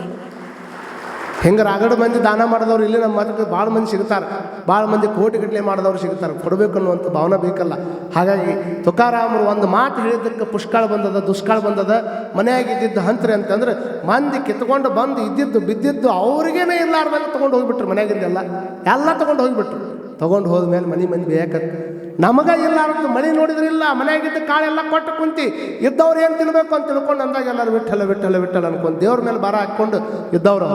ದೇವ್ರ ಮೇಲೆ ಭಾರ ಹಾಕ್ಕೊಂಡಿದ್ರು ಅಂದ್ರೆ ಎಂತೆಂಥ ಕೆಲಸ ಆದ್ರೂ ಒಮ್ಮೆ ಸಲಿಸಾಕೊಂತ ಹೋಗಿರ್ತಾವೆ. ಅವಾಗ ಇಷ್ಟೆಲ್ಲ ಕೊಟ್ಟ ಮೇಲೆ ಗುಡ್ಡದ ಮೇಲೆ ಗುಡಿಸಲ್ಲ ಕುತ್ಕೊಂಡು ಹಾಡ್ತಿದ್ರು. ಹಾಡುವಂಥ ಟೈಮ್ದೊಳಗೆ ಒಬ್ಬ ಬಂದು ಕೇಳಿದಂತ, ಮನೆಯಾಗ ಇಷ್ಟ ಹಾಕೊಂಡು ಹಾಳಾಕತ್ತಾರ, ಇಷ್ಟು ದುಃಖ ಆಗೈತಿ, ಊರ ಮಂದಿ ದುಷ್ಕಾಳ ಐತೆ ಅಂತ ತಿಳ್ಕೊಂಡು ಸಿಕ್ಕಾಪಟ್ಟಿ ಮನೆ ಬಿಟ್ಬಿಟ್ಟು ಊರಿಗೆ ಹೊಂಟಾರ. ಇಂಥ ಟೈಮ್ದಾಗ ಗುಡ್ಡದ ಮೇಲೆ ಕುತ್ಕೊಂಡು ಗುಡಿಸಲದಾಗ ಸ್ವಲ್ಪ ಹುಡ್ರನ್ನ ಸ್ವಲ್ಪ ಬಾಯಿ ಬಂದು ಮಾಡ್ರಿ, ಅಲ್ಲೊಂದು ಸ್ವಲ್ಪ ಯಾರು ನೋಡ್ರಿ ಸರ್, ಸ್ವಲ್ಪ ಕುತ್ಕೊಂಡು ಆನಂದವಾಗಿ ಹಾಡಾಕತ್ತೀಯಲ್ಲ, ನಿನಗೇನು ಅನ್ಸಂಗಿಲ್ಲ, ನಿನಗೇನು ಅನ್ಸಂಗಿಲ್ಲ ಅಂತ ಅಂದಾಗ ಅವಾಗ ಏನು ಅನ್ನಿಸ್ಬೇಕು? ಇಂಥ ಬಡತನ ಯಾರಿಗೆ ಬಂದೈತು ಅಂದವ, ಬಡತನ ಯಾರಿಗೆ ಬಂದೈತಿ? ನಮ್ಮನಾಟ್ಟು ಶ್ರೀಮಂತ ಯಾರು ಅದಾರ ಅಂದ್ರೆ ನೋಡ್ರಿ ನಮ್ಮ ಹತ್ರ ಎಲ್ಲ ಅದಾವ. ಏನಾರು ಕೊಡೋದು ಬಂತಂದ್ರೆ ಭಾಳ ಕಷ್ಟ ಐತಿ ಬಿಡ್ರಿ, ಈ ವರ್ಷ ಭಾಳ ಕಷ್ಟ ಐತಿ. ಏನಾರು ಕೆಳಗೆ ಕೊಡೋದು ಬಂದ್ರೆ ಅಂತ ಕಷ್ಟ ಚಲುವಾಗೇ ಬಿಡ್ತೈತೆ ನಮ್ದು. ಆದ್ರೆ ಅವ್ರಂತಾರೆ ಇಷ್ಟೆಲ್ಲ ಮನ್ಯಾಗಿಂದ ಹೋಗೈತಿ, ಮನ್ಯಾಗ ಉಣ್ಣಾಕ ಊಟಿಲ್ಲ. ಅಂಥ ಟೈಮ್ದೊಳಗೆ ನನ್ನಂಥ ಶ್ರೀಮಂತರು ಯಾರದಾರ ಅಂದ ಕೂಡಲೇನ ಕೇಳಕ್ಕೆ ಬಂದ ಇಷ್ಟೆಲ್ಲ ಬಡತನ ನಾನು ನೋಡಾಕತ್ತೀನಿ, ನಿನಗೆ ಶ್ರೀಮಂತಿಕೆ ಐತೆ ಅಂತ ಹೇಳಕತ್ತಿಯಲ್ಲ. ಅವಾಗ ಅವರು ತುಕಾರಾಮರು ಕೇಳಿದ್ರು, ಶ್ರೀಮಂತಿಕೆ ಅಂತ ನೀ ಏನು ತಿಳ್ಕೊಂಡಿಯಪ್ಪ? ಏನ್ರಿ ನಮ್ಮಪ್ಪ ನನ್ನ ಹೆಸರಲ್ಲಿ ಹೊಲ ಇಟ್ಟೋಗ್ಯಾನ, ಲಾಕರ್ನಾಗ ಬಂಗಾರ ಇಟ್ಟೋಗ್ಯಾನ, ಬ್ಯಾಂಕ್ನಾಗ FD ಮಾಡಿ ಇಟ್ಟೋಗ್ಯಾನ, ನಮ್ಮ ಅಪ್ಪ ಮಾಡಿದ ಆಸ್ತಿ ಸಿಕ್ಕಾಪಟ್ಟೈತಿ, ಅದನ್ನು ತೊಗೊಂಡು ನಾವು ಬದುಕಾಕತ್ತೀನಿ, ನಾ ಶ್ರೀಮಂತ ಅಂದವ. ಅವಾಗ ಅವ್ರಂದ್ರಂತೆ ಎಷ್ಟು ಚಂದ ತುಕಾರಾಮರು ಹೇಳಿದ್ರಂದ್ರೆ, ನೋಡು ನಿಮ್ಮಪ್ಪ ಗಳಿಸಿಟ್ಟ ಆಸ್ತಿ ಲಾಕರ್ನಾಗ ಐತಿ, ನಿನ್ನ FD ಒಳಗೆ ಐತಿ, ನಿನ್ನ ಹೆಸರಿನಾಗ ಉತ್ತಾರದಾಗ ಐತಿ. ಅಪ್ಪ ಗಳಿಸಿಟ್ಟ ಆಸ್ತಿಗೆ ನಿನ್ನ ಹತ್ರ ಇದ್ದಿದ್ದಕ್ಕೆ ನೀ ಶ್ರೀಮಂತಕ್ಕೆ ಅನ್ನೋದಾದ್ರೆ ನಮ್ಮ ಅಪ್ಪ ವಿಠ್ಠಲ ಅದಾನ, ವಿಠ್ಠಲ ಈ ಜಗತ್ತು ನಿರ್ಮಾಣ ಮಾಡ್ಯಾನ, ಮತ್ತೆ ಎಲ್ಲ ಮಂದಿಗೆ ಅನ್ನವನ್ನ ಹಾಕಕತ್ತಾನ. ನಮ್ಮ ಅಪ್ಪ ಇಟ್ಟು ದೊಡ್ಡವ್ರಿರ್ಬೇಕಾದ್ರೆ ನಾ ಹೆಂಗೆ ಬಡಬೇಕಿನಿ ಅಂದವ. ತಿಳ್ಕೊಬೇಕಲ್ರಿ ಅದು ಬಿಡ್ತೀವಿ. ನನ್ನ ಹಟ್ಟು ಯಾರಿಗೆ ಐತಿ, ನನ್ನ ಹತ್ರ ಇರುವಷ್ಟು ಯಾರಿಗಿಲ್ಲ ಅಂತ ಊರು ತುಂಬ ಹೇಳ್ಕೊಂತ ಅಡ್ಡಾಡ್ತೀವಿ ನಾವು. ನನ್ನ ಹತ್ರ ಹಟ್ಟು ಐತಿ, ನನ್ನ ಹತ್ರ ಇಟ್ಟು ಐತಿ, ಇವ ಯಾವ ಹಿಂಗೆ ಹೇಳ್ಕೊಂತ ಅಡ್ಡಾಡ್ತಿದ್ದ, ಅವನ ಹತ್ರ ಯಮ ಬಂದಂತ ಒಂದ್ಸಲ. ಹಂಗೆ ಒಂದು ಪುರಾಣಿಕ ಹೇಳ್ತೀನಿ. ಯಮ ಬಂದ. ಯಮ ಅಂದ್ರೆ ಎಲ್ಲರಿಗೂ ಗೊತ್ತಾಕತ್ತೆ. ಯಮನು ಅವನು ಯಾವುದಂದ್ರೆ ಒಂದು ಊರಾಗ ಕೇಳಿದ್ರೆ ಎಮ್ಮೆ ಎತ್ತಿದ್ದ ಒಬ್ಬ ನನಗೆ, ಹಂಗೆ ಹೇಳೋರು ಅದ. ಯಮ ಬಂದ, ನಡಿ ಹೋಗೋಣ ಅಂದ. ಎಲ್ಲಿಗೆ ಅಂದೇವ? ಯಮ ಏನು ಫಾರಿನ್ ಟ್ರಿಪ್ ಕರ್ಕೊಂಡು ಹೋಗ ನನ್ನ ಬಂದ. ಅವ ಬಂದಾನಂದ್ರೆ ಲಾಸ್ಟ್ ಗೇಜ್ ಮುಗಿತಾ ಅಂದಂಗೆ. ಯಮ ಬಂದಾನಂದ್ರೆ ಮುಗಿತಪ್ಪ ನಿಂದು. ಅವಾಗ ಹೋಗು ನಡಿ ಅಂದವ. ಅವ ಹೋಗು ನಡಿ ಅಂದಾಗ ಅವ ಅಂದ ಎಲ್ಲಿಗೆ ಅಂತೀಯಲ್ಲೋ, ನಾ ಬಂದಿದ್ರೆ ಮುಗೀತು ಲಾಸ್ಟ್ ಅಂತಂದವ. ಅವಾಗ ಮನುಷ್ಯ ಯಾರನ್ನ ಯಾವ ಹೊತ್ತಿನಾಗ ಹೆಂಗೆ ಮಾಡ್ತಾನೆ ಹೇಳೋಕ್ಕಾಗೋದಿಲ್ಲ ಅಂದವ. ಅಲ್ಲೋ ನಾನು ಹೊಸ ಮನೆ ಕಟ್ಟೀನಿ, ಎಲ್ಲ ಕಟ್ಟೀನಿ, ಈಗ ಸದ್ದ ಬಾ ಅಂದ್ರೆ ನನಗೆ ಪುರುಸತ್ತಿಲ್ಲ ಅಂದವ. ಎಲ್ಲ ಸ್ವತ್ತು ಕೊಟ್ಟವ ಭಗವಂತ, ಅವನ ಕಡೆ ಹೋಗೋಕೆ ನಮ್ಗೆ ಪುರುಸತ್ತಿರೋದಿಲ್ಲ. ಮತ್ತು ಈಗ ಅವನ ಹತ್ರ ಹೋಗೋದು ಟೈಮ್ ಬಂದಾಗ ನನಗೆ ಪುರುಸತ್ತಿಲ್ಲ ಅಂದ್ರೆ ಬಿಡ್ತಾನ ನಾವು. ನಿನ್ನ ಬಿಟ್ಟು ಹೋಗೋಕೆ ನನಗೂ ಪುರುಸತ್ತಿಲ್ಲ, ಹೋಗು ನಡಿ ಅಂದವ. ಅವ ಮನುಷ್ಯ ಅಂದಂತ, ಇಲ್ಲ ಹೋಗೋತೀನಿ ನೋಡು, ನಾವು ಚಲೋ ಕಾರ್ ಗಾಡಿಯಾಗ ಅಡ್ಡಾಡ್ತೀವಿ, ಕಾರ್ ಗಾಡಿಯಾಗ ಅಡ್ಡಾಡಿದ್ರು ನಮಗೆ ತ್ರಾಸ ಆಕತಿ ಓಣಿಂದ ಅವ್ರಿಗೆ ಹೋಗಕ್ಕೆ. ನೀನು ಅಂದಲಿಂದ ಹುಟ್ಟಿಯಲ್ಲ, ಅಂದಲಿಂದ ಇದಾಗ ಪಾಣ ತೊಗೊಂಬರಕತ್ತಿ ಇಲ್ಲಿಗೆ ಅಲ್ಲಿ, ಇದ್ರಾಗ ನಿನಗೆ ಎಷ್ಟು ತ್ರಾಸ ಆಕ್ಕಿರ್ಬೋದು. ಏನು ಮಾಡ್ಬೇಕು ಅಂದವ? ಏನು ಮಾಡಕ್ಕೆ ಹೋಗ್ಬೇಡ, ಮನೆಗೆ ಹೋಗೋನು, ಫ್ರಿಜ್ ಇರ್ತೀನಿ. ಫ್ರಿಜ್ ಅಂದ್ರೆ ಗೊತ್ತಾಗತ್ತಿಲ್ರಿ ಅವ್ರು? ಫ್ರಿಜ್ ಅಂದ್ರೆ ಏನು ಹೇಳ್ರಿ ಅವರು? ನಿಮ್ಮ ಮನೆ ಫ್ರಿಜ್ ಇಲ್ಲನೇ ಅವರು ಎಷ್ಟು ಚಂದ ಕುಂತಿರಲ್ಲ ಅಯ್ಯವ ನೀವು. ಒಟ್ಟ ನಮ್ಮ ಮನೆ ಫ್ರಿಜ್ಜ ಇಲ್ಲ, ನಾವು ನೋಡೇ ಇಲ್ಲ ನಾವು ಕುಂತಿರಲ್ಲ ಅಯ್ಯವ. ಯಾರ ಮನ್ಯಾಗ ಫ್ರಿಜ್ ಅದಾವ ಅವ್ರ ಮನೆಗೆ ಭಿಕ್ಷಕರು ಬರೋದು ಬಿಟ್ಟಾರ.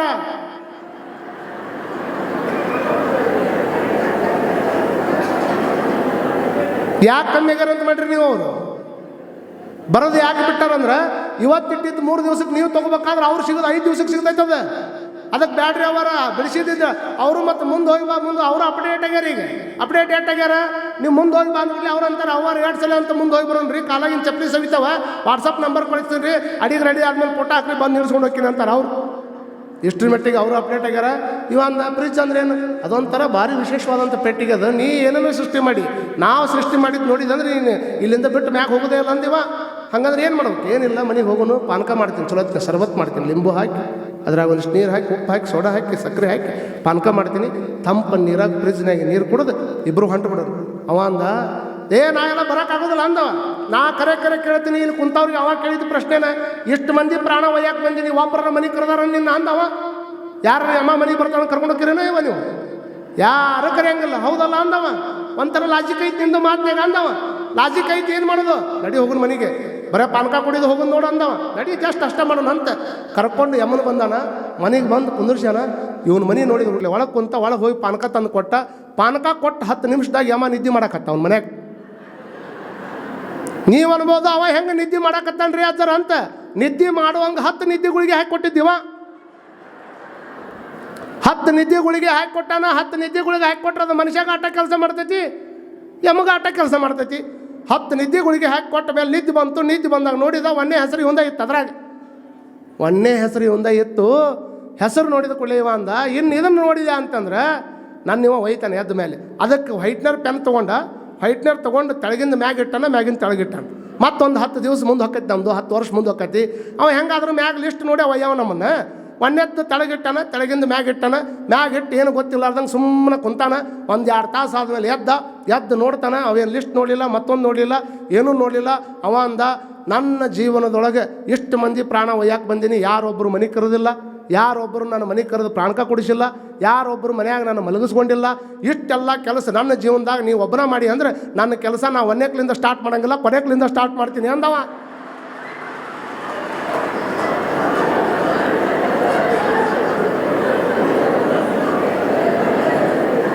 ಅದಕ್ಕೆ ಹೇಳಿದರು, उदया येणारे संकट आजच येऊ दे, आज येणारे संकट आताच येऊ दे.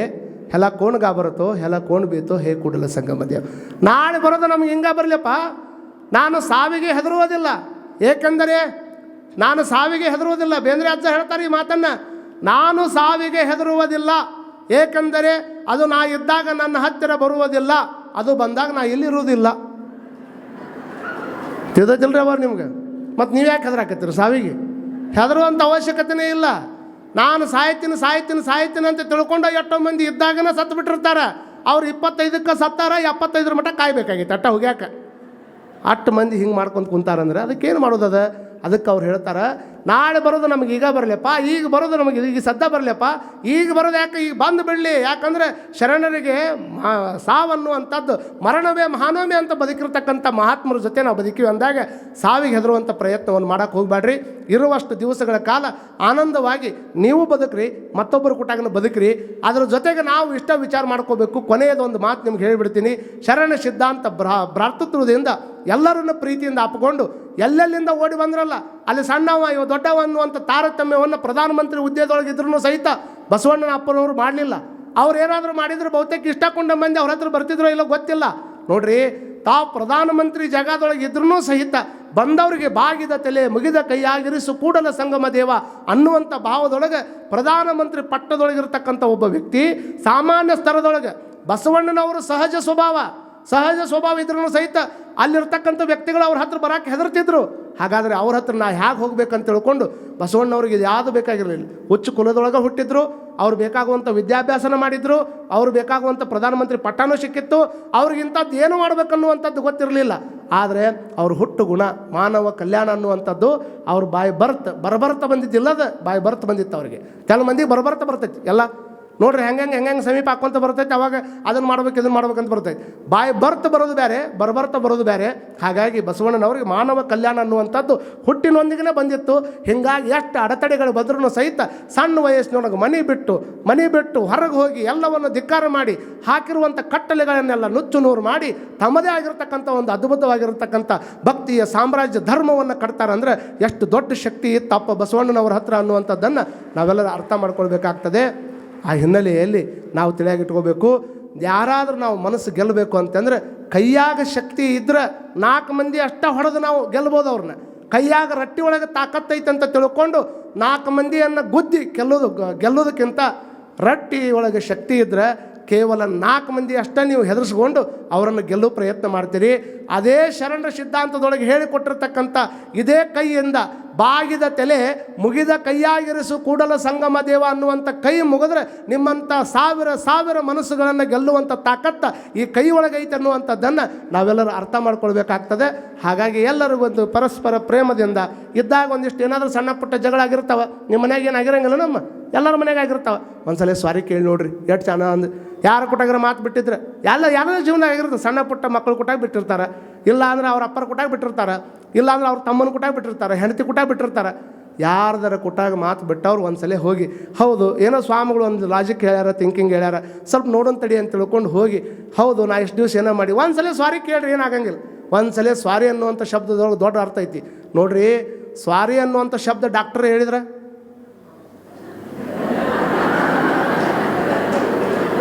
ICU ಇಂದ ಹೊರಗೆ ಬಂದು I am sorry I am helpless ಅಂದ್ರೆ ಏನಂತೀರಿ ನೀವು? ನಗ್ತೀರಿ? ನಗ್ತೀರಿ ನಯವ ಐ ಆಮ್ ಸಾರಿ ಅಂದ್ಬಿಡ್ಲೆ ಚಲೋ ದಳ ಆಳಾಕ. ಯಾಕೆ? ಅಲ್ಲಿ ಸ್ವಾರಿಗೆ ಅದು ಬೆಲೆ ಐತಿ ನೋಡಿ. ಡಾಕ್ಟರ್ ಸಾರಿ ಹೇಳಿದ್ರೆ ಮನುಷ್ಯ ಇರಂಗಿಲ್ಲ, ಜಗಳ ನಡೆದಾಗ ಸಾರಿ ಹೇಳಿದ್ರೆ ಅಲ್ಲಿ ಜಗಳನೇ ಇರಂಗಿಲ್ಲ. ಸ್ವಲ್ಪ ಒಂದ್ಸಲ ಸಾರಿ ಅನ್ನುವಂಥ ಶಬ್ದವನ್ನು ಬಳಸಿ ಇದ್ದವ್ರು ಕೊಟ್ಟಾಗ ಪ್ರೀತಿಯಿಂದ ಇರುವಂಥ ಪ್ರಯತ್ನವನ್ನು ಮಾಡಿದರೆ ಭಾಳ ಆನಂದ ಆಗ್ತದೆ. ಹಾಗಾಗಿ ತಾವು ಒಟ್ಟ ಜಗಳ ಮಾಡಲಾರ್ದಂಗೆ ಜೀವನ ಮಾಡುವಂಥ ಪ್ರಯತ್ನ ಮಾಡಿರಿ. ಮಾಡಿದ್ರೆ ಮಾಡುವಲ್ರಕ್ಕ 4 ಮಂದಿ ಮುಂದೆ ಹೇಳುವಂಥ ಪ್ರಯತ್ನ ಮಾಡೋಕ್ಕೆ ಹೋಗ್ಬೇಡ್ರಿ. ಹೇಳಿದ್ರೆ ಹೇಳುವಲ್ರಕ್ಕ ಅದನ್ನು ತಪ್ಪಿ ಹೊರಗೆ ಅದನ್ನು ಕಟ್ಟಿ ಮೇಲೆ ಪಂಚಾಯತಿ ಕಟ್ಟಿ ಲೆವೆಲ್ ಕಟ್ಟಿ ಮಟ್ಟ ಅದನ್ನು ಒಯ್ಯಕ್ಕೆ ಹೋಗ್ಬೇಡ್ರಿ. ಹೋದ್ರೆ ಹೋಗ್ವಲ್ರಕ್ಕ ಅದನ್ನು ತೊಗೊಂಡು ಹೋಗಿ ಪೊಲೀಸ್ ಸ್ಟೇಷನ್ ಮೆಟ್ಲು ಹತ್ತಕ್ಕೆ ಬಿಡಬೇಡ್ರಿ. ಹತ್ತಿದ್ರೆ ಹತ್ತುವಲ್ರಕ್ಕ ಅದನ್ನು ತೊಗೊಂಡು FIR ಹರ್ಸಕ್ಕೆ ಹೋಗ್ಬೇಡ್ರಿ. ಹರಿಸಿದ್ರೆ ಹರಿಸುವಲ್ರಕ್ಕ ಅದನ್ನು ತೊಗೊಂಡು ಕೋರ್ಟ್ ಮೆಟ್ಲು ಹತ್ತಕ್ಕೆ ಹೋಗ್ಬೇಡ್ರಿ. ಹತ್ತಿದ್ರೆ ಹತ್ತುವಲ್ರಕ್ಕ ಈ ಕಡೆ ಜಮೀನಿಲ್ಲ ಆ ಕಡೆ ಜಾಮೀನಿಲ್ಲ ಮಕ ಒಣಸ್ಕೊಂಡು ಊರು ಮಂದಿ ಬ್ಯಾಸರಾಗಿ ಜೀವನ ಮಾಡಬೇಡ್ರಿ ಅನ್ನೋದು ಇವತ್ತಿನ ಶರಣ ಸಿದ್ಧಾಂತದ ಪ್ರವಚನ ಅನ್ನುವಂಥದ್ದನ್ನು ಈ ಸಂದರ್ಭದೊಳಗೆ ಹೇಳಿ ಚಪ್ಪಾಳಿ ಹೊಡೆದವ್ರದ್ದು ಒಂದು 10 ಮಂದಿವರೆಗೆ ಕೇಸ್ ಅದಾವ. ಒಂದು 10 ಮಂದಿವರೆಗೆ ಕೇಸ್ ಅದಾವ. ಇಲ್ಲ ತಮ್ಮ ಪೊಲೀಸ್ ಸ್ಟೇಷನ್ ಯಾಕಿರ್ತಿದ್ವಿ ಹೇಳ್ರಿ ನೋಡೋಣ, ಹೊಡೆದವರೆಲ್ಲ ಇದ್ದಿದ್ದು. ಹಾಗಾಗಿ ಅಂತಹ ವ್ಯವಸ್ಥೆಯನ್ನು ನೀವೆಲ್ಲ ದೂರ ಮಾಡಿಕೊಂಡು ಆನಂದವಾಗಿ ನೀವೆಲ್ಲ ಇರೋಣ ಅನ್ನುವಂಥ ಮಾತನ್ನು ಹೇಳಿ ಆಲೇ 4-5 ದಿವಸ ಹೋಗ್ಬಿಡ್ತಲ್ಲಮ್ಮ.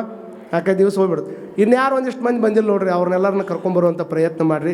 ಇಲ್ಲಿ ಕುಂದ್ರಾಕ ಜಾಗ ಸಾಲ್ತಾ ಇಲ್ಲ ನಿಮಗೆ, ಆದರೂ ಸಹಿತ ಬಂದವರು ಆ ಕಡೆ ಈ ಕಡೆ ಕುಂದಿರ್ತಾರೆ. ಅವ್ರು ಇರುವಂಥ ಇನ್ನು ನಡೆಯುವಂಥ 5 ಇರ್ತದೆ.